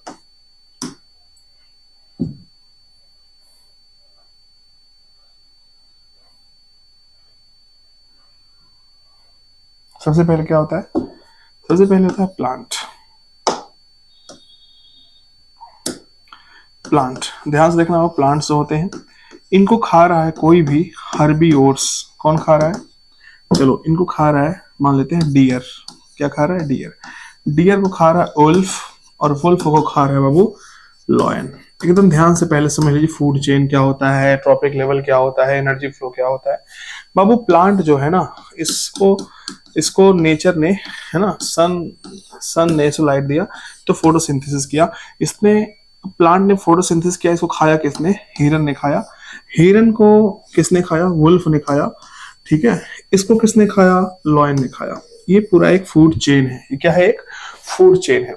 इसको हम बोलते हैं ट्रॉपिक लेवल 1, इसको बोलते हैं ट्रॉपिक लेवल 2, इसको बोलते हैं ट्रॉपिक लेवल 3, इसको बोलते हैं ट्रॉपिक लेवल 4। इसको बोलते हैं बाबू प्राइमरी प्रोड्यूसर। क्या बोलते हैं? प्राइमरी प्रोड्यूसर बोलते हैं इसको। इसको बोलते हैं प्राइमरी कंज्यूमर। क्या बोलते हैं? प्राइमरी कंज्यूमर बोलते हैं। इसको क्या बोलते हैं? इसको बोलते हैं सेकेंडरी कंज्यूमर। क्या बोलते हैं? Secondary consumer. इसको बोलते हैं टर्शियरी कंज्यूमर। क्या बोलते हैं? टर्शियरी कंज्यूमर, ये बोलते हैं। ठीक है बाबू, ये ट्रॉपिक लेवल 1। तो कहते हैं एनर्जी कहां से कहां जा रही है? Lower trophic level to higher trophic level. इसे बोलते हैं एनर्जी का फ्लो। और ये एनर्जी का फ्लो जो होता है वो बाबू 10% रूल के हिसाब से होता है कि अगर इसके पास 1000 किलो कैलोरी है या किलो जूल है तो इसके पास ट्रांसफर होगा 100 किलो कैलोरी। इसका 10% इसमें ट्रांसफर होगा, यानी कि 10 किलो जूल या किलो कैलोरी, और इसके पास ट्रांसफर होगा 1 किलो जूल या किलो कैलोरी। ये ट्रांसफर होता है 10% का। तो इसे बोलते हैं एनर्जी फ्लो। क्या बोलते हैं इसको? इसको बोलते हैं नॉर्मली एनर्जी का फ्लो हो रहा है पूरे सिस्टम में, पूरे इकोसिस्टम में, पूरे इन्वायरमेंट में। गॉट इट ना? चलिए हम चलते हैं, अच्छे से देख लीजिए, कोई दिक्कत किसी को नहीं होना चाहिए। इसको शॉर्ट में हम टीपी लिखेंगे, इसको शॉर्ट में हम पीसी लिखेंगे, इसको हम शॉर्ट में एससी लिखेंगे, इसको हम टीसी या फिर टॉप कार्नी और भी कहते हैं टॉप कार्नी। और ये जो लेवल है ना, ये ट्रॉपिक लेवल 1 है। इसमें सिर्फ हम किसको रख सकते हैं? प्रोड्यूसर, प्राइमरी प्रोड्यूसर को, जैसे प्लांट हुआ, एल्गी हुआ, इन सबको, या फाइटोप्लैंक्टन्स हुए। इनमें हमेशा हम हर्बीओर को रखेंगे। तो ये क्या होते हैं? ये हर्बीओर होते हैं, हर्बीओर्स होते हैं हमेशा। ठीक है, ये क्या होते हैं? हर्बीओर्स होते हैं। और ये सब क्या होते हैं? कार्निवोर होते हैं। तो ये सब चीजें एकदम नॉर्मल कैजुअली आपको पता होनी चाहिए। ठीक है बाबू, चलिए हम चलते हैं अपने मैटर की ओर। मैटर बहुत बड़ा हो गया है, देखते हैं मैटर की ओर। देखें, except for the deep sea hydrothermal ecosystem, sun is the only source of energy for all ecosystems on earth। sun ही पूरा सोर्स है जितने भी इकोसिस्टम है। of the incident solar radiation, less than 50% of it is photosynthetically active radiation, जिसे हम कहते हैं पार। जैसे कि कह रहा है कि अगर एक प्लांट है उस पर 100% सनलाइट गिर रहा है, उसमें से 50% सनलाइट सिर्फ इस लायक होता है, इस रेडिएशन इस लायक होता है जिससे कि फोटोसिंथेसिस हो सके। जैसे कि मैंने पढ़ाया था तो आपको बताया था कि 300 से 700 लगभग, या 400 से 700 नैनोमीटर तक फोटोसिंथेसिस हो सकता है, इतना वेवलेंथ होना चाहिए। ठीक है ना? तो वही कह रहा है। तो पार जो होता है फोटोसिंथेटिकली एक्टिव रेडिएशन, ये कितना होना चाहिए? 50% से भी कम होता है। We know that plant and photosynthetic bacteria, इसे हम ऑटोट्रॉप्स कहते हैं, fix sun radiant energy to make food from simple inorganic material। तो simple inorganic material जैसे CO2 और H2O से हम फूड बना लेते हैं, ग्लूकोज बना लेते हैं फोटोसिंथेसिस के द्वारा। Plant capture, very important, only 2 to 10% of the PAR. जो पार है बाबू 100% से भी कम, 50% से भी कम क्या है? पार।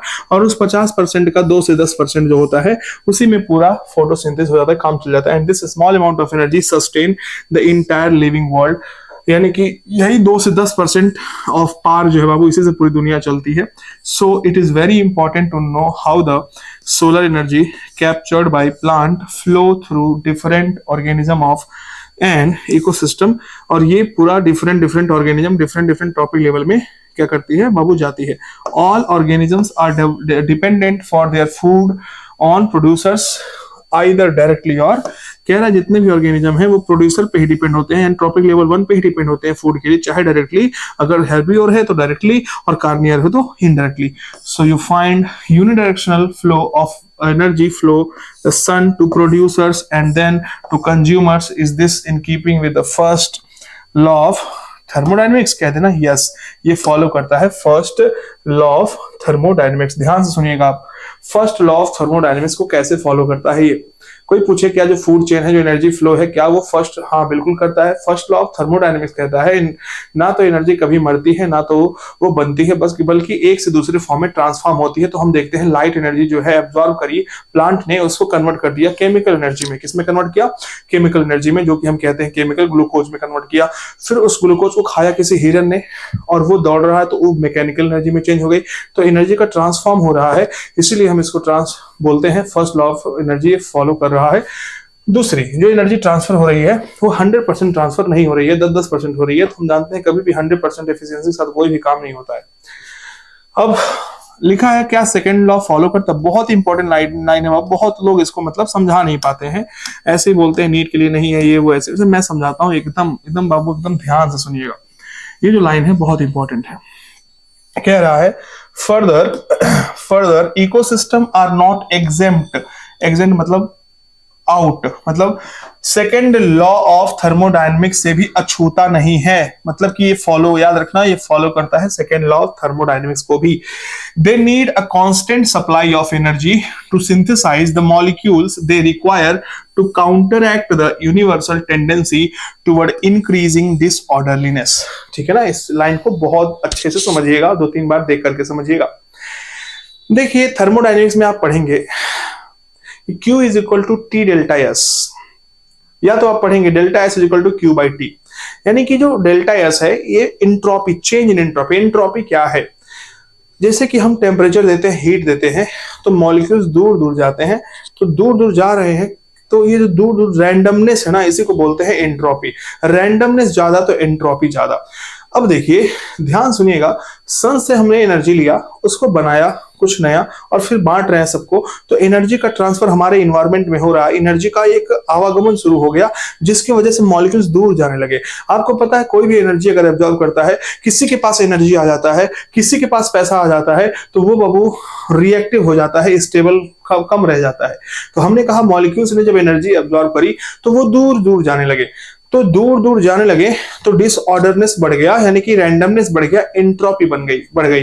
अब ध्यान सुनिएगा, अगर आपको कुछ नया बनाना है, किसी भी ऑर्गेनिक चीजों को पकड़ के नया बनाना है या फिर कोई भी रिएक्शन करना है, तो दोनों को पास पास लाना पड़ेगा जो दूर दूर जा रहे हैं। तो अगर पास पास लाना पड़ेगा, ध्यान से सुनिएगा, अगर पास पास लाना पड़ेगा तो उनको लाने के लिए एनर्जी लगेगी। अब ध्यान से सुनना, कह रहा है they need a constant supply of energy, उन्हें कांस्टेंट सप्लाई चाहिए एनर्जी की, टू सिंथेसाइज, कुछ बनाने के लिए। अगर कोई मॉलिक्यूल बनाना है, they require to counteract, यानी अपोज, काउंटरैक्ट मतलब अपोज द यूनिवर्सल टेंडेंसी, जो यूनिवर्स की टेंडेंसी है। देखो ध्यान से सुनना, सेकेंड लॉ ऑफ थर्मोडायनेमिक्स कहता है कि यूनिवर्स हमेशा एक्सपैंड कर रहा है, हमेशा एंट्रोपी बढ़ती जा रही है, और ये भी कहता है कोई भी एनर्जी जो है 100% ट्रांसफर नहीं होता है। अब ध्यान से सुनिएगा, मान लो ये ट्रॉपिक लेवल 1 है, ये ट्रॉपिक लेवल 2 है, ये ट्रॉपिक लेवल 3 है। बाबू यहां से 90% जो एनर्जी है वो लॉस हो गई ना, और सिर्फ यहाँ पे कितना ट्रांसफर हुआ? 10% हुआ। तो 90% लॉस हुआ कि नहीं हुआ? ये जो लॉस हुआ, यहां से भी 90% लॉस हुआ। तो जो एनर्जी लॉस हो रही है बाबू हीट के फॉर्म में, हीट लॉस जो हो रही है, हीट जो लॉस हो रही है उससे क्या हो रहा होगा? इंट्रोपी बढ़ रही होगी। इंट्रोपी बढ़ रही यानी कि मॉलिक्यूल दूर जा रहे हैं। तो मॉलिक्यूल जब दूर दूर जा रहे हैं तो कुछ नया बनाना है तो उनको पास पास लाना पड़ेगा, और पास पास लाने के लिए हमें एनर्जी देनी पड़ेगी, एनर्जी हमें सप्लाई करना पड़ेगा ताकि हम कुछ सिंथेसाइज कर सके, कुछ नया बना सके। तो इसीलिए कहा गया है कि to counteract the tendency, universal tendency toward increasing disorderness, you need to supply constant energy। कुछ बनाना है तो कुछ आपको चाहिए, समझ गए? बस। The green plant, याद रखेंगे, the green plant in the ecosystem are called producer, कोई दिक्कत नहीं है। In a terrestrial ecosystem major producers are herbaceous and woody plant. अगर हम टेरेस्ट्रियल इकोसिस्टम की बात करें तो जो बड़े बड़े और हर्बेसियस छोटे छोटे पौधे हैं, इन दोनों को हम कह रहे हैं यही प्रोड्यूसर्स हैं। Likewise producers in an aquatic ecosystem, जो एक्वेटिक इकोसिस्टम है उसमें प्रोड्यूसर्स कौन होते हैं? पहले तो फाइटोप्लैंक्टन याद रखना, और बाबू एल्गी और हायर प्लांट्स, यानी कि कुछ एंजियोस्पर्म्स भी हो सकते हैं। तो याद रखना एक्वेटिक इकोसिस्टम में फाइटोप्लैंक्टन प्रोड्यूसर है, एल्गी भी है और हायर प्लांट्स भी है। You have read about the food chain and web that exist in nature। आपने पढ़ा है, आपने देखा है कि फूड चेन बाबू जो है और जो फूड वेब है वो एग्जिस्ट करते हैं नेचर में। अभी हम देखेंगे, ये थोड़ा सा ऐसे लिख दिया है नॉर्मली, अभी देखेंगे कि फूड चेन एग्जिस्ट नहीं करता। Starting from the plant or producers, food chain or rather webs are formed such that an animal feed on a plant or on another animal and in turn is food for another. The chain or web is formed because of this interdependency. क्या कह रहा है, इसको ध्यान से समझते हैं। बाबू कह रहा है आपको पता है कि कोई भी मान लो एक ग्रास है, इसके लिए फूड है, मतलब अब इसके लिए फूड है, अब ये किसी और के लिए फूड होगा कि नहीं होगा, तो इंटरडिपेंडेंसी शो कर रहे हैं। अब फूड वेव क्या होता है आगे हम बताएंगे, यही बता देते हैं। मान लो ग्रास को गोट खा रही है, यहाँ पे डियर खा लिया, कौन खा लिया? फिर डियर को मैन खा लिया, हो सकता है डियर को कोई और खा लिया हो, लॉयन खा लिया हो। तो ये एक तरह से जाल है कि वेब है, इसको ये खा रहा है, इसको ये भी खा सकता है, तो वेब बनता है। एक्चुअल में जो नेचर में बनता है वो वेब है, फूड चेन नहीं। ओके, आगे देखें। No energy that is trapped into an organism remains in it forever। कोई भी एनर्जी जो किसी भी ऑर्गेनिज्म के पास है वो हमेशा के लिए नहीं रहती। The energy trapped by the producer hence is either passed on the consumer, जो एक ट्रॉपिक लेवल में गया वो दूसरे ट्रॉपिक लेवल में ट्रांसफर होगा, या तो ऑर्गेनिज्म मर जाएगा, और जब मर जाएगा तो अगर डेथ हो गया beginning of the detritus food chain, तो जैसे ही वो मरा तैसे ही डेट्राइटस फूड चेन की शुरुआत हो गई। डेट्राइटस मतलब जैसे कि मान लो कह रहा है कि एक प्लांट है, उसके पास एनर्जी उसने बनाया, या तो वो एनर्जी दूसरे में ट्रांसफर होगा, या तो वो प्लांट मर जाएगा तो वहीं से डिकम्पोजर्स उसको लग जाएंगे। तो अगर दूसरे में ट्रांसफर हो रहा है तो उसको हम बोलते हैं ग्रेजिंग फूड चेन। क्या बोलते हैं? Grazing food chain. मतलब प्लांट है, उसको डियर खाया, डियर को लॉयन खाया सॉरी, प्लांट को डियर खाया, डियर को किसने खाया? लॉयन ने खाया, तो इसे हम ग्रेजिंग फूड चेन कहते हैं। लेकिन अगर प्लांट मर गया या हिरन मर गया तो वहीं से डिकम्पोजर्स उसको लग जाएंगे, बैक्टीरिया, BFF, तो हम कहेंगे यहां से शुरू होता है डेट्राइटस फूड चेन। चलिए, all animals depend on plants, सबको पता है डायरेक्टली और indirectly, for their food needs, they are hence called consumer। इसलिए एनिमल्स को हम कंज्यूमर्स कहते हैं, एंड ऑल्सो हेटेरोट्रॉप्स भी कहते हैं। If they feed on the producers the plant they are called primary consumer. अगर प्लांट को खा रहे हैं डायरेक्टली तो प्राइमरी कंज्यूमर कहेंगे। And if the animal eat other animal, तो अगर जो प्राइमरी कंज्यूमर को खा रहा है उसको हम सेकेंडरी कंज्यूमर कहेंगे। Likewise, you could have, अगर कोई सेकेंडरी को खा रहा है तो टर्सरी कहेंगे। Obviously, the primary consumers will be herbivores, जो प्राइमरी होंगे herbivores होंगे, ठीक है ना। जैसे ग्रास है, गोट है, मैन है, तो ग्रास को कौन खा रहा है? प्रोड्यूसर, मतलब प्रोड्यूसर कहते हैं ग्रास को। कौन खा रहा है? Primary consumer. इसको कौन खा रहा है? Secondary consumer. ये एनसीईआरटी का एक छोटा सा diagram. The consumers that feed on these herbivores are carnivores। जो herbivores खाते हैं उसे क्या बोलते हैं? कार्निवोर कहते हैं, और more correctly प्राइमरी कार्निवोर। दो सेकेंडरी कंज्यूमर, यानी कि प्राइमरी जो कार्निवोर होते हैं, यानी कि कह रहा है बाबू जो गोट है इसको हम क्या बोल रहे हैं?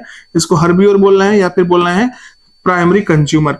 इसको बोल रहे हैं या तो हम सेकेंडरी कंज्यूमर बोल लो, या तो बोल लो प्राइमरी कार्निवोरस बोल लो। समझ गया ना, सिंपल सा है। Those animals that depend on the primary carnivore for food are labelled, जो इनके खा रहा होगा, इनको लॉयन खा लिया तो क्या बोलेंगे? इसको बोलेंगे सेकेंडरी कंज्यूमर, ठीक है ना। A simple grazing food chain GFC पहला इस डे पे अभी देखेंगे हम। ग्रास को खाया गोट, गोट को मैन, ये ग्रेजिंग फूड चेन। जब किसी को ना, इसको हम प्रीडेटरी फूड चेन भी, ग्रेजिंग फूड चेन को क्या बोलते हैं? प्रीडेटरी, मार के खा जाने वाला। तो फूड चेन हम यहाँ दो तरह के पढ़ने वाले हैं, एक बाबू DFC डेट्राइटस फूड चेन, और एक पढ़ेंगे GFC ग्रेजिंग फूड चेन। चलिए देखते हैं। सबसे पहले पढ़ने वाले हैं डेट्राइटस फूड चेन। तो बाबू सिंपल सी बात है, डेट्राइटस फूड चेन का मतलब क्या है? अगर कोई मर गया या कोई पत्ता अपने पेड़ से बिछड़ गया तो उसको हम डेट्राइटस या ल्यूटर कहते हैं। और उस पे बाबू अब उसका फूड चेन तो क्या चलेगा, उसका क्या होगा, उस सड़ेगा, डिकम्पोज होगा, डिकम्पोजर्स लग जाएंगे, तो हम उसको बोलते हैं डेट्राइटस फूड चेन। चलिए देखते हैं। The detritus food chain begins with dead organic matter, कोई भी अगर डेड हुआ तुरंत ये शुरू हो गया। Made up of decomposers which are heterotroph, decomposer है which are heterotrophic organism, mainly fungi and bacteria। mainly क्या होता है decomposer, fungi होते हैं या बैक्टीरिया होते हैं। they meet their energy and nutrient requirement by degrading dead organic matter। तो ये बैक्टीरिया फंजाई को न्यूट्रिशन कैसे मिलता है, जब वो डेड ऑर्गेनिज्म या उसके पार्ट को सड़ाते हैं तब। these are also known as saprotrophs, इनको हम सड़ा हुआ खाने वाला कहते हैं, सेप्रोट्रॉप कहते हैं। सेप्रो का मतलब होता है decompose. Decomposers secrete digestive enzyme, आपको मैंने बताया था डिकम्पोजर्स सिक्रीट करते हैं एक digestive enzyme that break down the dead, जो डेड पार्ट को एकदम, डेड बॉडी को एकदम पतला कर देते हैं, एकदम तोड़ देते हैं। And waste material into simple, ठीक है ना, उसको सिंपल फॉर्म में इनऑर्गेनिक मटेरियल में कर देते हैं। सिंपल मतलब जो कॉम्प्लेक्स ऑर्गेनिक है उसको सिंपल इनऑर्गेनिक में, which are subsequently absorb by them, जो कि फिर एब्जॉर्ब कर लिए जाते हैं उनके द्वारा। तो इसलिए कहते हैं एक्स्ट्रा सेलुलर डाइजेशन, पहले वो पचाते हैं फिर खाते हैं, ठीक है ना, याद रखना। अब आता है ग्रेजिंग फूड चेन। अच्छा, डेट्राइटस फूड चेन के बारे में एक बात याद रखना, अभी नीचे है तो यही लिख लो। जो डेट्राइटस फूड चेन है, याद रखेंगे बाबू, टेरेस्ट्रियल इकोसिस्टम में, किसमें, टेरेस्ट्रियल इकोसिस्टम में जो मेन चैनल है, मेन चैनल एनर्जी फ्लो का है, किसका है, main channel of energy flow, ये डीएफसी है। क्या है ये, यानी कि जो हमारा टेरेस्ट्रियल लैंड इकोसिस्टम है, इस पे जो चीजें हो रही हैं, इस पे जो एक दूसरे को लोग खा रहे हैं, जो इसमें फूड चेन चल रहा है ना, तो ठीक है चल रहा है, ग्लेजिंग फूड चेन भी चल रहा है और डेट्राइटस फूड चेन भी चल रहा है। लेकिन अगर पूछा जाए कि टेरेस्ट्रियल पे इकोसिस्टम, लैंड इकोसिस्टम में कौन ज्यादा चल रहा है, तो याद रखना जीएफसी नहीं, उससे ज्यादा कौन चल रहा है, डीएफसी। क्योंकि बाबू इतना ज्यादा इतना ऑर्गेनिज्म से कोई ना कोई कभी ना कभी मर रहा होगा और तुरंत डिकम्पोज भी हो रहा होगा। तो डेट्राइटस फूड चेन, तो याद रखना मेन सोर्स ऑफ एनर्जी या main channel of energy flow कौन है, धरती मतलब कि लैंड इकोसिस्टम में, वो है डेट्राइटस फूड चेन। चलिए next, in an aquatic ecosystem, GFC is the major conduit। conduit का मतलब होता है चैनल, conduit का मतलब क्या होता है, चैनल फॉर एनर्जी फ्लो। तो याद रखना एक्वेटिक इकोसिस्टम में जीएफसी, तो वहां बाबू क्यों, क्योंकि डीएफसी बाबू सड़ने के लिए चाहिए, बाबू ऑक्सीजन चाहिए और बाबू लाइट, तो थोड़ा सा मॉइस्चर चाहिए, वो सब वहां थोड़ी मिल पाएगा।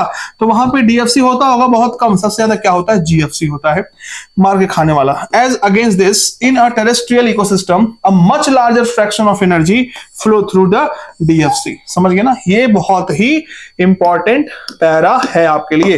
तो याद रखना है एक्वेटिक इकोसिस्टम पूछे तो जीएफसी ज्यादा, ठीक है ना, जीएफसी ग्रेटर देन डीएफसी। और अगर टेरेस्ट्रियल पूछे, दोनों होता है लेकिन ज्यादा कौन है ये पूछ रहा है, तो डीएफसी ग्रेटर देन जीएफसी, याद रखना। चलिए नेक्स्ट क्या कह रहा है, फूड चेन में बी कनेक्टेड। अब फूड वेब की बात कर रहा है, with the grazing food chain at some level, food chain में बी कनेक्टेड। हाँ, सम ऑफ द ऑर्गेनिज्म, देखो क्या कह रहा है ये, ध्यान से सुनना। Some of the organism of DFC, कुछ ऑर्गेनिज्म है डीएफसी के, आर प्रे मतलब शिकार है, टू द जीएफसी एनिमल।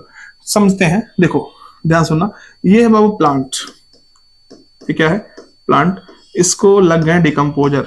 क्या लग गए, डिकम्पोजर। हमने कहा ये हो गया बाबू आपका, ये हो गया आपका ये बाबू आपका हो गया, प्लांट को लग गया डिकम्पोजर। ये हो गया आपका क्या, ये क्या हो गया आपका, ये हो गया आपका डीएफसी। क्या हो गया, डीएफसी। अब देखो प्लांट को खा लिया किसी डियर ने, प्लांट के कुछ पार्ट किसने खा लिया, डियर ने। अब डियर को खाएगा कौन, लॉयन ने, ठीक, लॉयन मर गया तो कौन खाएगा, डिकम्पोजर। देखो सब कनेक्टेड है आपस में। कह रहा है क्या, कह रहा है some of the organism of DFC, यानी कि प्लांट ले लें, आर प्रे, शिकार है जीएफसी के, तो ये जीएफसी है, ये जीएफसी है, तो जीएफसी के प्रे हो गया ये, यानी कि दोनों कनेक्टेड है। And in a natural ecosystem some animals like cockroaches, crows etcetera और ऑमनीवोरस। कॉकरोच हुआ, क्रो हुआ, ये सब क्या है, ऑमनीवोरस। वो लोग T2 में भी रह सकते हो और T3 में भी रह सकते हो। इनको T2 में भी रख दो तो पत्ते खाएंगे, T3 में रख दो तो मीट खाएंगे। These natural interconnection of food chain make it a food web. How could you classify human beings? Human being कैसे क्लासिफाई करोगे? हम लोग सब हैं T2 में रख दो, पत्ता खाएंगे, T3 में रख दो, समझ गया ना, मांसाहार खाओगे। मैं मांसाहार को बिल्कुल सपोर्ट नहीं करता, ठीक है। उसके बाद यही कह रहा है, organism occupy a place in the natural surrounding or in a community according to their feeding relationship with other organism based on the source of their nutrition or food. Organism occupy a specific place in the food chain that is known as trophic level. अगर food habit क्या खाता है, वो कैसे खाता है, इस आधार पे बांटा गया तो उसको ट्रॉपिक लेवल कहते हैं। और ट्रॉपिक लेवल में किसी एक ऑर्गेनिज्म को नहीं बल्कि एक स्पीसीज को नहीं, उसमें एक डिफरेंट हैबिट को रखा जाता है, यानी कि कोई भी स्पीसीज हो जो ऐसा कर रहा है उसको इसमें डाल दो। Producers belong to the first trophic level, herbivore जो प्राइमरी कंज्यूमर है to the second, and carnivore जो सेकेंडरी कंज्यूमर है वो थर्ड ट्रॉपिक लेवल में, ठीक है ना, याद रखना। अब देखिए यहाँ पे दिया एग्जांपल, प्रोड्यूसर है, इसको कौन खा रहा है, प्राइमरी कंज्यूमर, यानी कि ये पक्का ये हर्बीओर होंगे, क्या होंगे ये हर्बीओर, देखो लिखा हुआ है। इनको कौन खा रहा है, थर्ड ट्रॉपिक लेवल वाले यानी कार्नियोर। इनको कौन खा रहा है, फोर्थ ट्रॉपिक लेवल वाले, टॉप कार्नियोर। एग्जांपल देखो, इसमें फाइटोप्लैंक्टन है, ग्रास है, ट्रीज है, zooplankton, grasshopper and cow, birds, fish, wolf, ये सब है थर्ड में। और फोर्थ ट्रॉपिक लेवल में कौन है, मैन और लॉयन। तो ये देख लीजिए ध्यान से, कोई दिक्कत नहीं है। अब the important point to note is that the amount of energy decreases at successive tropic level, यानी कि जैसे हम देखा आपने कि जैसे जैसे हम लोअर से हायर ट्रॉपिक लेवल जाते हैं, एनर्जी क्या होता है, घटती जाती है, 10% ट्रांसफर होता है। When any organism dies, it is converted to detritus। कोई भी अगर ऑर्गेनिज्म मर गया तो उसको किस में कन्वर्ट कर देते हैं बाबू, उसको हम तुरंत डेट्राइटस कह देते हैं। क्या कह देते हैं, डेट्राइटस और dead biomass that serve as an energy source for, जो डिकम्पोजर के लिए एनर्जी सोर्स का काम करते हैं। Organism at each trophic level depend on those at the lower trophic level for their energy need. मान लो T1 है, ये T2 है, T3, तो T2 वाला किस पे डिपेंड है खाने के लिए, T1 पे। T3 वाला किस पे डिपेंड है, T2 पे। तो वही कह रहा है लोअर वाले पे डिपेंड है हायर वाला, समझ लेना, समझ लेना। Each tropic level has a certain mass of living matter at a particular time called as standing crop. Very very important. किसी भी टाइम पर जिसमें नापना चाहते हैं, हर ट्रॉपिक लेवल के पास एक बायोमास होता है, एक लिविंग मास होता है, उसको बोलते हैं स्टैंडिंग क्रॉप। एक होता है स्टैंडिंग स्टेट। बाबू किसी भी समय मिट्टी में कितने मिनरल्स, कितने न्यूट्रिएंट का अमाउंट है, न्यूट्रिएंट, इसको बोलते हैं स्टैंडिंग स्टेट। और स्टैंडिंग क्रॉप का मतलब किसी भी टॉपिक लेवल में कितना लिविंग मास है, इसको बोलते हैं standing crop. The standing crop is measured as the mass of living organism, biomass or the number in a unit area. तो मास ऑफ ऑर्गेनिज्म और number of organism per unit area, इसी को बोलते हैं क्या, बायोमास या standing crop. The biomass of a species is expressed in term of fresh or dry weight. Measurement of biomass in term of dry weight is more accurate. क्यों? देखिए मान लीजिए एक अब कोई भी एक लॉयन है, उस लॉयन को हमने मेजर किया, वो 150 किलो का है, 150 केजी का या 200 केजी का है, तो ये उसका फ्रेश वेट है। क्या है ये, फ्रेश वेट, ठीक है। अब अगले साल हमने ड्राई किया, उसको मेजर किया 220, फिर 210, फिर 170 हो गया। तो फ्रेश वेट जो ना बदलता रहेगा हमेशा। हम क्या करेंगे, ड्राई वेट करते हैं। जैसे हमने क्या किया, उस लॉयन का हमने ना कुछ 10 ग्राम मांस निकाला, 20 ग्राम मांस निकाला, फिर उसको हमने क्या किया, गर्म किया, ड्राई मतलब उसको कैलोरीमीटर लिया, बॉम्ब कैलोरीमीटर में उसको क्या किया, ड्राई कराया, मतलब कि उसको जलाया, तो उसमें सारा पानी निकल गया। तो जो बचा उसी को हमने क्या किया, ड्राई वेट। मान लेते हैं आपने 1 किलो मांस लिया, 1 किलो मांस में से 90% पानी निकल गया, बचा 10%। तो हम कहेंगे अगर 200 किलो का है तो ड्राई वेट कितना हुआ, 10%, यानी कि 20 किलो। तो 20 किलो ड्राई वेट हुआ और 200 किलो क्या हुआ, फ्रेश वेट। तो हम कहते हैं ड्राई वेट इज बेस्ट, क्योंकि वो कभी चेंज नहीं होता है, और फ्रेश वेट हमेशा चेंज होता रहेगा, स्टेबल नहीं होता है। चलिए, the number of trophic level in the grazing food chain is restricted as the transfer of energy follows 10% law. Only 10% of the energy is transferred to each trophic level from the lower trophic level. कह रहा है कितना trophic level होना चाहिए एक food chain में, वो restricted है, क्योंकि 10% एनर्जी जाता है।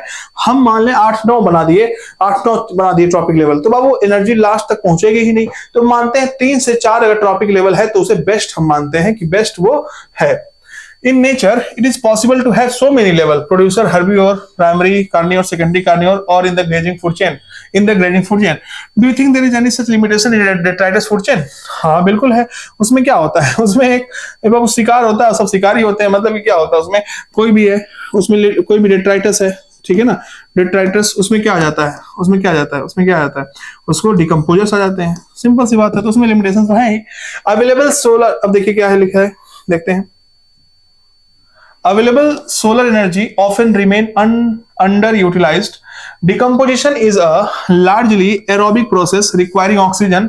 Its efficiency is heavily dependent on the chemical composition of the dead organic matter, environmental temperature and pH and climatic condition. तो ये थोड़ा सा decomposition का आ गया इसमें, देख लेंगे इसको, नॉर्मल सा है, ठीक है। अब देखिए यहाँ पे एनर्जी फ्लो कैसे हो रहा है, ध्यान से देखना। फर्स्ट ट्रॉपिक लेवल प्रोड्यूसर्स हैं, प्लांट है, ठीक है ना, ठीक है। इनको खाया किसने, मान लो कीड़ा खा रहा है, कीड़ा हर्बिवोरस हो गया, इसको बोलेंगे herbivores, primary consumer, second tropic level, ठीक है। इस कीड़े को किसने खाया, इसमें से कुछ, अब इसकी एनर्जी कुछ हीट के फॉर्म में रिलीज हुई, कुछ इसने खा लिया, अब इसकी भी एनर्जी कुछ हीट के फॉर्म में रिलीज हुई, जब इसने खाया तो पूरा एनर्जी इसके पास गया नहीं होगा, इसको बोलेंगे थर्ड ट्रॉपिक लेवल। तो इंसेक्ट हो गया, इंसेक्ट को कौन खाया, बर्ड, स्मॉल बर्ड कह ले, इसको कौन खा रहा है, लार्ज बर्ड, कौन खा रही है, लार्ज बर्ड, देख रहे हैं ना। तो ये हो गया, ये फोर्थ ट्रॉपिक लेवल है, टर्सरी कंज्यूमर है, टॉप कार्निवोर कह सकते हैं, ठीक है। या तो हो सकता है कि इसको ये वाला कीड़ा खाया हो और इसको, समझ रहे ना, ध्यान समझना। अच्छा, अब यहाँ पे क्या कह रहा है, जब ये देखो ध्यान से, ये जब मरे वरेगा तो ये कहाँ चला जाएगा, एनर्जी इसके पास चला जाएगा, फिर इससे कहाँ जाएगा, सॉइल में जाएगा। तो ये थोड़ा सा बता रहा है, इसको ध्यान से देखेंगे, इसको एनर्जी फ्लो ऐसे होता है। अब हम पढ़ने वाले हैं सबसे लास्ट में, सबसे इंपॉर्टेंट, जहां से कॉन्सेप्चुअल क्वेश्चन बनते हैं, जिसको बोलते हैं इकोलॉजिकल पिरामिड्स। क्या बोलते हैं, इकोलॉजिकल पिरामिड्स। ध्यान से सुनिएगा, ध्यान से सुनिएगा, ध्यान से सुनिएगा,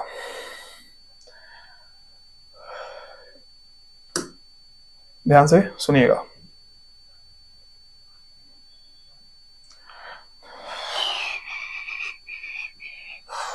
आजा मेरे साथी, ठीक है, ओके। देखो बाबू, पिरामिड्स ये सब क्या होते हैं, देखो हमारे पास फूड चेन है, मान लो ये बाबू कोई भी प्लांट है, ट्री है, उसको खा रहा है कोई भी, चलो प्लांट लिखते हैं, ट्री कैसे भी खाएगा, प्लांट को खा रहा है किसने, डियर ने खाया, ठीक है। डियर किसने खाया, डियर किसने खाया, डियर किसने खाया, उल्फ ने खाया, उल्फ ने खाया, उल्फ किसने खाया, इसको लॉयन ने खाया, किसने खाया, लॉयन ने खाया। ध्यान से देखना, देखो बाबू, हम प्लांट को, प्लांट की एनर्जी लिख सकते हैं, क्या लिख सकते हैं कि प्लांट के पास एनर्जी कितनी है, हम लिख सकते हैं प्लांट का नंबर कितना है, ये भी लिख सकते हैं प्लांट का नंबर कितना है, ये भी लिख सकते हैं प्लांट का बायोमास कितना है। तो तीन तरह की चीजों से लेकर के हम किसी भी फूड चेन का तीन तरह का पिरामिड बनाते हैं।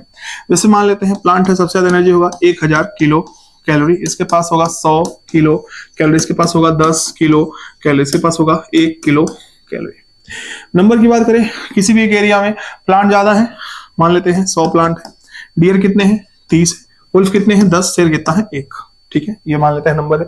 बायोमास, बायोमास सब दिया रहेगा, बायोमास, अब नंबर, इसके नंबर ज्यादा है तो बायोमास भी क्या होगा, ज्यादा होगा, बड़ा भी होता है प्लांट या ट्री, बड़ा बड़ा होता है ट्री, जंगल है ना, जंगल का है, तो हम बोलेंगे यहाँ पे 1000 टन, ठीक है, 1000 केजी लिखो, टन का ड्राई वेट ना, इसमें मान लेते हैं 100 केजी, इसको मान लेते हैं 50 केजी, इसको मान लेते हैं 20 केजी, ठीक है, समझिएगा ध्यान से। अब पिरामिड क्या होता है ना, ध्यान सुनना सब लोग, पिरामिड, पिरामिडल रिप्रेजेंटेशन, एक ग्राफिकल रिप्रेजेंटेशन है ना इनका, इन तीनों को हम बना सकते हैं। जैसे मान लीजिए हमें क्या करना होता है, एकदम ध्यान सुनिएगा, हमें क्या करना है, बेस पे हमेशा क्या रखना है, नीचे हमेशा रखना है प्रोड्यूसर को, ऊपर कंज्यूमर को रखना है, याद रखना। जैसे ये है T1, ये है T2, ये है T3, ये है T4, ऐसे रखना है, ठीक है। चाहे उल्टा बने चाहे सीधा, हम देखेंगे उल्टा भी बनता है कुछ केसेस में, ठीक है ना, अभी हम देखेंगे अच्छे से। तो चाहे उल्टा बने चाहे सीधा, याद रखेंगे, अभी याद रखेंगे।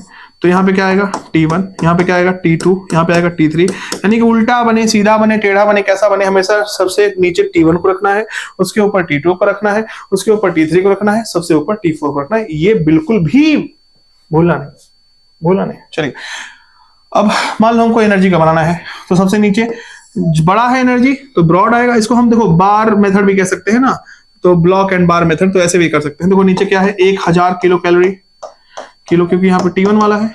इससे ऊपर जाएंगे तो क्या है, 100 है, थोड़ा छोटा हो गया 100। इसके ऊपर जाएंगे 10 है, थोड़ा और छोटा कर दो। इसके बगल में है तो 1 है, और छोटा कर दो। तो कैसा पिरामिड मिला, अपराइट बोलते हैं। क्या बोलते हैं, अपराइट। ये पिरामिड क्या है, अपराइट, यानी कि एकदम जो पिरामिड एक्चुअल में होता है। ये है क्या है, ये है क्या है, ये क्या है, इन्वर्टेड। क्या बोलते हैं इसको, इन्वर्टेड पिरामिड बोलते हैं। तो यहाँ पे एनर्जी के केस में हमने कहा, एनर्जी केस में कैसा पिरामिड मिला, अपराइट मिला। और एनर्जी के केस में हमेशा अपराइट मिलेगा, कोई भी इकोसिस्टम हो, ये बात याद रखेंगे। क्योंकि एनर्जी हमेशा, अगर हम T1 से T2 जा रहे हैं तो कम होती चली जाती है। तो हमेशा ऑलवेज, यानी याद रखो, pyramid of energy always upright. क्या बनेगा, ऑलवेज अपराइट। ठीक, ऐसे नंबर का भी बनेगा, बायोमास का भी बनेगा। चलिए हम आगे अब चलते हैं अपने चैप्टर में, याद रखेंगे इसको। ठीक, ध्यान से।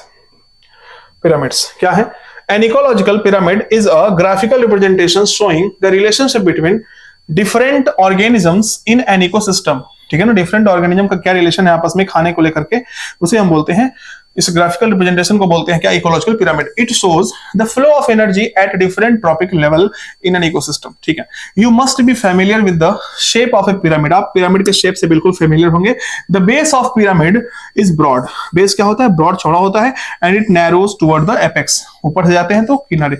ये कह रहा है कि ब्रॉड, जो इसका बेस है ब्रॉड है, एपेक्स पतला है। One gets a similar shape whether you express the food or energy relationship between organisms at different trophic level. ठीक है ना, कह रहा है कि सिमिलर शेप मिलेगा आपको अगर हम किसी भी फूड और एनर्जी रिलेशनशिप किसी भी ऑर्गेनिज्म का करें। अभी आगे देखेंगे हम। This relationship is expressed in terms of number, biomass. तीन तरह के हमको शेप मिलते हैं, तीन तरह के हमको पिरामिड बनाने हैं, एक नंबर का, एक बायोमास का, एक एनर्जी का, जैसा कि हमने बताया। The base of each pyramid represent, जो बेस होगा हमेशा वो प्रोड्यूसर की बात करेगा। किसकी बात करेगा, बेस में हमेशा प्रोड्यूसर रखेंगे, first trophic level, while the apex में सबसे टॉप वाले को रखेंगे। The three type of ecological pyramid that are usually studied are pyramid of number, pyramid of biomass and pyramid of energy. ये तीन तरह के हमको पढ़ने हैं पिरामिड्स। चलिए देख लेते हैं एक एक करके ध्यान से। ठीक है, चलिए देख लेते हैं। 5-6 स्लाइड में बचे हैं बस, आप तो 2 के स्पीड में ही देख रहे होंगे। कोई बात नहीं, चलो देख लो। सबसे पहले क्या दिया हुआ है, सबसे पहले ए वाला देखिए, पिरामिड ऑफ नंबर दिया है। पहले क्या दिया है, पिरामिड ऑफ नंबर। फिर क्या दिया, बी वाला पिरामिड ऑफ बायोमास। चलिए, नॉर्मली इन्होंने लिया है क्या, एक इकोसिस्टम लिया है। Ecosystem grassland ecosystem. कौन सा इकोसिस्टम, एकदम चुपचाप होकर बस सुनते जाइए। ग्रासलैंड इकोसिस्टम में प्रोड्यूसर की संख्या लिखी है 6 मिलियन के आसपास, मतलब 60 लाख या 58 लाख को दिया, 6 मिलियन के आसपास। इसके ऊपर देखिए यहाँ पे 7 लाख क्या है, प्राइमरी कंज्यूमर है। यहाँ पे 3.5 लाख है बाबू क्या, सेकेंडरी कंज्यूमर। यहाँ पे 3 है बाबू क्या, टर्सरी या टॉप कंज्यूमर्स। इतने ज्यादा रेशियो ऐसे हैं। तो अब बताओ हमें कैसा मिलेगा। हम बाबू देखो, हम पहले T1 बनाएंगे, फिर T2 बनाएंगे, फिर T3 बनाएंगे, फिर T4 बनाएंगे। तो T बाबू 60 लाख है, बहुत बड़ा बनेगा। इसके ऊपर ये बहुत छोटा सा बनेगा, इसके ऊपर और छोटा, ये सबसे छोटा। तो बाबू कैसा हमें मिला, अपराइट मिला। क्या मिला, यानी कि ग्रासलैंड। एकदम ध्यान से सुनना, रटने वाली चीज नहीं है। आप जब जो भी क्वेश्चन दिया जाए बनाना ऐसे बन जाएगा। तो अगर कोई पूछे pyramid of number in grassland ecosystem, क्या मिलेगा, हमेशा अपराइट मिलेगा। क्या मिलेगा, अपराइट मिल गया। क्या मिल गया बाबू, अपराइट मिल गया। दूसरा देखिएगा, पिरामिड ऑफ बायोमास। ठीक है ना, अब पिरामिड ऑफ बायोमास देखेंगे। यहीं पे देखो, मान लेते हैं हम जो प्लांट्स है उनकी संख्या बहुत ज्यादा है, उनका वेट है 809 किलोग्राम। कितना है वेट, 809 किलोग्राम पर मीटर स्क्वायर। इसका कितना है, 37 किलोग्राम। इसका कितना है, 11। सबसे टॉप कॉर्नर बहुत कम है तो 1.5। तो इनका भी हमें कैसा मिलेगा, तो हम कहेंगे ग्रासलैंड इकोसिस्टम का चाहे नंबर हो चाहे बायोमास हो, उसका हमेशा हमें क्या मिलेगा, अपराइट। और आपको पता है एनर्जी का तो हमेशा अपराइट मिलता है। तो हम कह सकते हैं एक कंक्लूजन, एक रटने वाली बात, कि बाबू ग्रासलैंड इकोसिस्टम का चाहे बायोमास वाला हो, चाहे एनर्जी वाला हो, चाहे नंबर वाला, तीनों हमें क्या मिलेगा, अपराइट मिलेगा। क्या मिलेगा, अपराइट मिलेगा। याद रखना है इसको। नेक्स्ट देखिए क्या है, इन्वर्टेड पिरामिड का एक केस दिया हुआ है। बाबुल कहा है, inverted pyramid of biomass small standing crop of phytoplankton support large standing crop of. देखो मान लेते हैं जू प्लैंक्टन है, जू प्लैंक्टन्स है, इनको खा कौन रहा है, इनको खा रहा है फाइटोप्लैंक्टन्स। तो बाबू अब ध्यान से समझना, जो प्लैंक्टन्स को, सॉरी उल्टा बोल दिया मैंने, फाइटोप्लैंक्टन को कौन खा रहा है? जूप्लैंक्टन, क्योंकि ये प्रोड्यूसर है, ये T1 है, ये क्या है? T2 है। ये क्या है बाबू? ये देखो, ये T2 है। फाइटोप्लैंक्टन की संख्या क्या है? कम है। मान लेते हैं कितना दिया है? 4। इनकी संख्या क्या है बाबू? 21 है। क्या है इनकी संख्या? 21 है। अच्छा, ये केजी बायोमास है। चलो बायोमास की बात कर रहे हैं, तो ये 4 केजी है, ये 21 केजी है। तो हम बताओ, हम सबसे पहले प्रोड्यूसर को रखेंगे, छोटा सा बनाएंगे, और कंज्यूमर को बड़ा सा बनाएंगे, तो हमें क्या मिलेगा? Inverted pyramid. क्या मिल गया?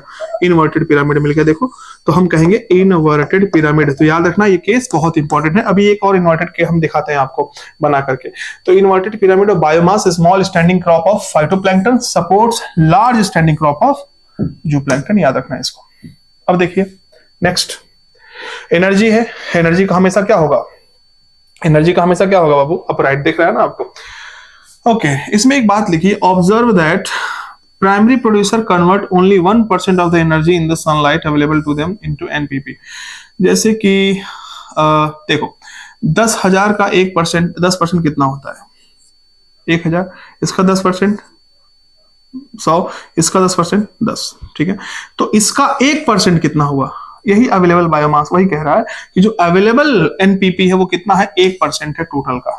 ठीक है, any calculation of energy content, any calculation of energy content biomass or numbers has to include all organism at that tropic level. No generalization we will make be true if we take only a few individuals at any tropic level into account. Also a given organism, कह रहा है ना कि अगर तुमको ये सब बनाना है, कोई कैलकुलेशन बनाना है, इसके कोई पिरामिड बनाना है, तो एग्जैक्ट आपको नंबर पता होना चाहिए, नहीं तो वेरिएशंस मिल सकते हैं आपको। अगर एग्जैक्ट पता है आपको नंबर सबका कि एक जंगल में कितने लोग हैं, कितने ऑर्गेनिज्म, कितने प्लांट, कितने ये, तभी आप बना सकते हो।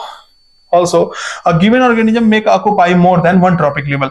एक प्रॉब्लम ये है कि एक कोई भी गिवन जो जैसे कि मान लो स्नेक है, देखो जैसे मान लो एग्जांपल दे रहे हैं कि एक कैसे, मतलब कोई भी एक कोई भी ऑर्गेनिज्म कैसे 2 ट्रॉपिक लेवल ले सकता है।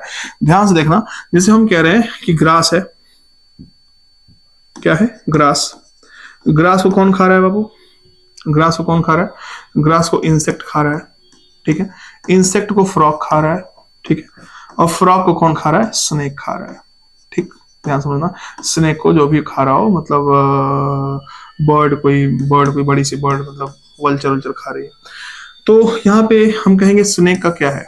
स्नेक का क्या है बाबू? स्नेक का क्या है? या तो फ्रॉग का क्या है? फ्रॉग हम कहेंगे कि सेकंड T2 में है यहाँ पे। अब देखो ग्रास है, ग्रास को डायरेक्ट कौन खा रहा है? फ्रॉग खा रहा है, ओमनीओर होता है बाबू। तो अब देखो फ्रॉग खा रहा है, तो ये किस में आ गया? ये T1, सॉरी ये T3 में है, यहाँ T2 में आ गया। तो वही कह रहा है। और दूसरा एग्जांपल देखो बाबू, सीड है, सीड मतलब प्लांट जो भी है, ये प्लांट है, प्लांट को स्पैरो खा रही है, स्पैरो को कोई भी खा रहा हो, कार्निवोर खा रहा हो, मतलब जो भी हो, टाइगर खा लिया मान लो, तो ये T2 में है बाबू। प्लांट को किसने खाया? स्पैरो ने खाया, T2 में आ गया। प्लांट को इंसेक्ट खाया, इंसेक्ट को स्पैरो ने खाया, तो स्पैरो किस में आ गई? T3 में आ गई। तो हम कहेंगे कभी कभी क्या होता है कि ऑर्गेनिजम्स का डिफरेंट भी वो हो सकता है, मतलब ट्रॉपिक लेवल में रखे जा सकते हैं, कमी है उसके। Simultaneously, one must remember that tropic level represent a functional level. Tropic level एक functional level को represent करता है, not a species. एक पद है ये, जिसमें किसी को बैठाया सकता है जो उस हिसाब का होगा। ये कोई भी एक जाति वाला नहीं है कि मतलब ये सिर्फ इसी स्पीसीज वाले होंगे। The given species may occupy more than one tropic level in the same ecosystem at the same time. For example, a sparrow is a primary consumer when it eats seed, fruit, pea, and a secondary consumer when it eats insect and worm. Can you work out how many tropic level human beings function at in a fortune? Because so in most ecosystem all the pyramid of number of energy and biomass are upright. Most ecosystem में 99.9% हमेशा क्या मिलता है? Upright मिलता है। That is producers are more, क्योंकि producer number की ज्यादा है, उनका बायोमास भी ज्यादा है, किससे? हर्बीवोर से। और हर्बीवोर का किससे ज्यादा है? कार्निवोर से। Also energy at a lower trophic level is always more, इसीलिए एनर्जी का हमेशा क्या मिलता है? अपराइट मिलता है। याद रखेंगे इसको। There are exceptions to this generalization. हमेशा अपराइट मिलता है जरूरी नहीं है, मतलब हमेशा मिलता है, लेकिन कुछ एक्सेप्शंस है इसका।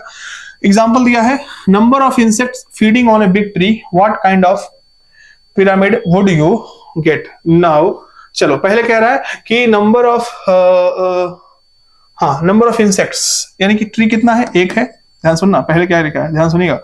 ट्री है, ट्री का नंबर कितना है 1, इस पे कितने इंसेक्ट हैं 100 इंसेक्ट हैं, कितने इंसेक्ट हैं 100, तो हमें क्या मिलेगा देखो ध्यान से, हमारे पास क्या है नंबर ऑफ ट्री 1 है, इंसेक्ट 100 है, तो हमें क्या मिला इन्वर्टेड पिरामिड। क्या मिला ध्यान सुनना, अगर सिर्फ ये पूछे एकदम ध्यान से, अगर पूछे कि number of insects feeding on a big tree, तो यहां पे ऐसे एरो करके वही लिख दो इन्वर्टेड, क्या मिलेगा इन्वर्टेड मिलेगा। अब देखो now add an estimate of the number of small bird depending on the insect as also the number of large bird eating। अब क्या हुआ, अब कह रहा है ध्यान सुनना, कह रहा है ट्री है, दूसरा केस ट्री को कौन खा रहा है इंसेक्ट, इंसेक्ट कौन खा रहा है स्मॉल बर्ड, स्मॉल बर्ड को कौन फीड कर रहा है लार्ज बर्ड, ये है।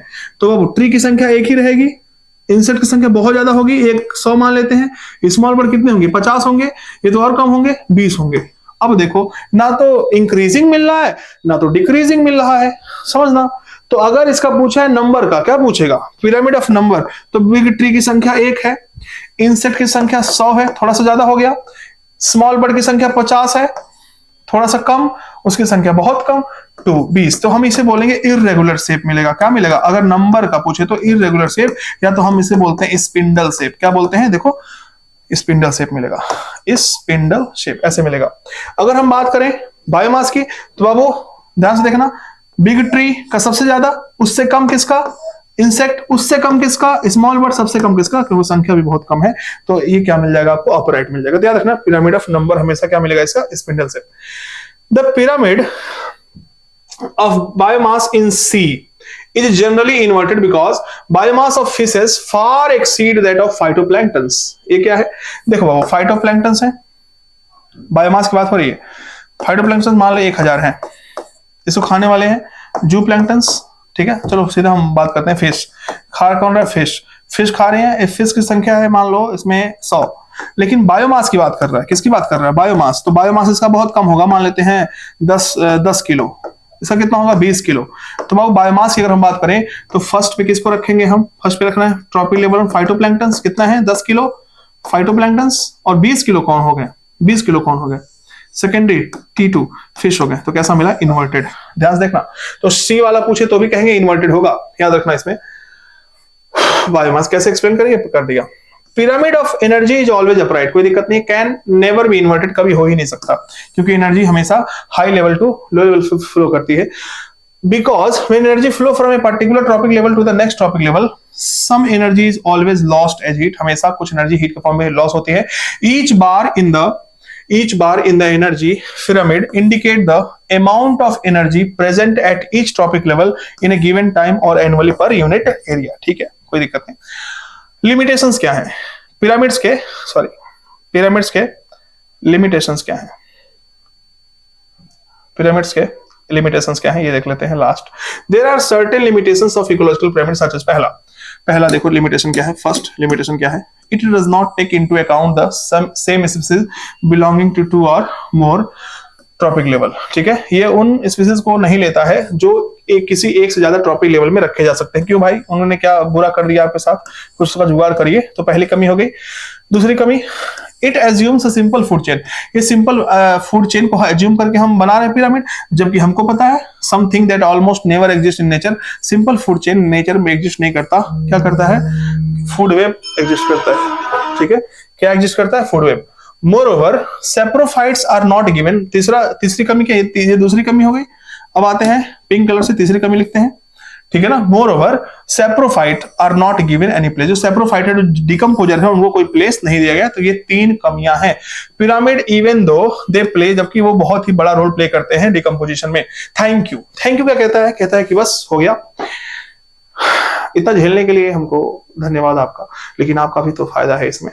ठीक है, तो अच्छे से देखेंगे, कमेंट जरूर करेंगे। इकोसिस्टम बहुत अच्छा ये लेक्चर मैंने बनाया है, शायद ही मिलो आपको ऐसा यहाँ पे। ठीक है ना, बहुत सब एक्स्ट्रा पढ़ाते हैं बकवास में। एनसीईआरटी को बस रीड कर रहा हूँ, आपको समझा रहा हूँ, बस भरोसा करिए, यही आएगा, कुछ नहीं आएगा एक्स्ट्रा। Thank you.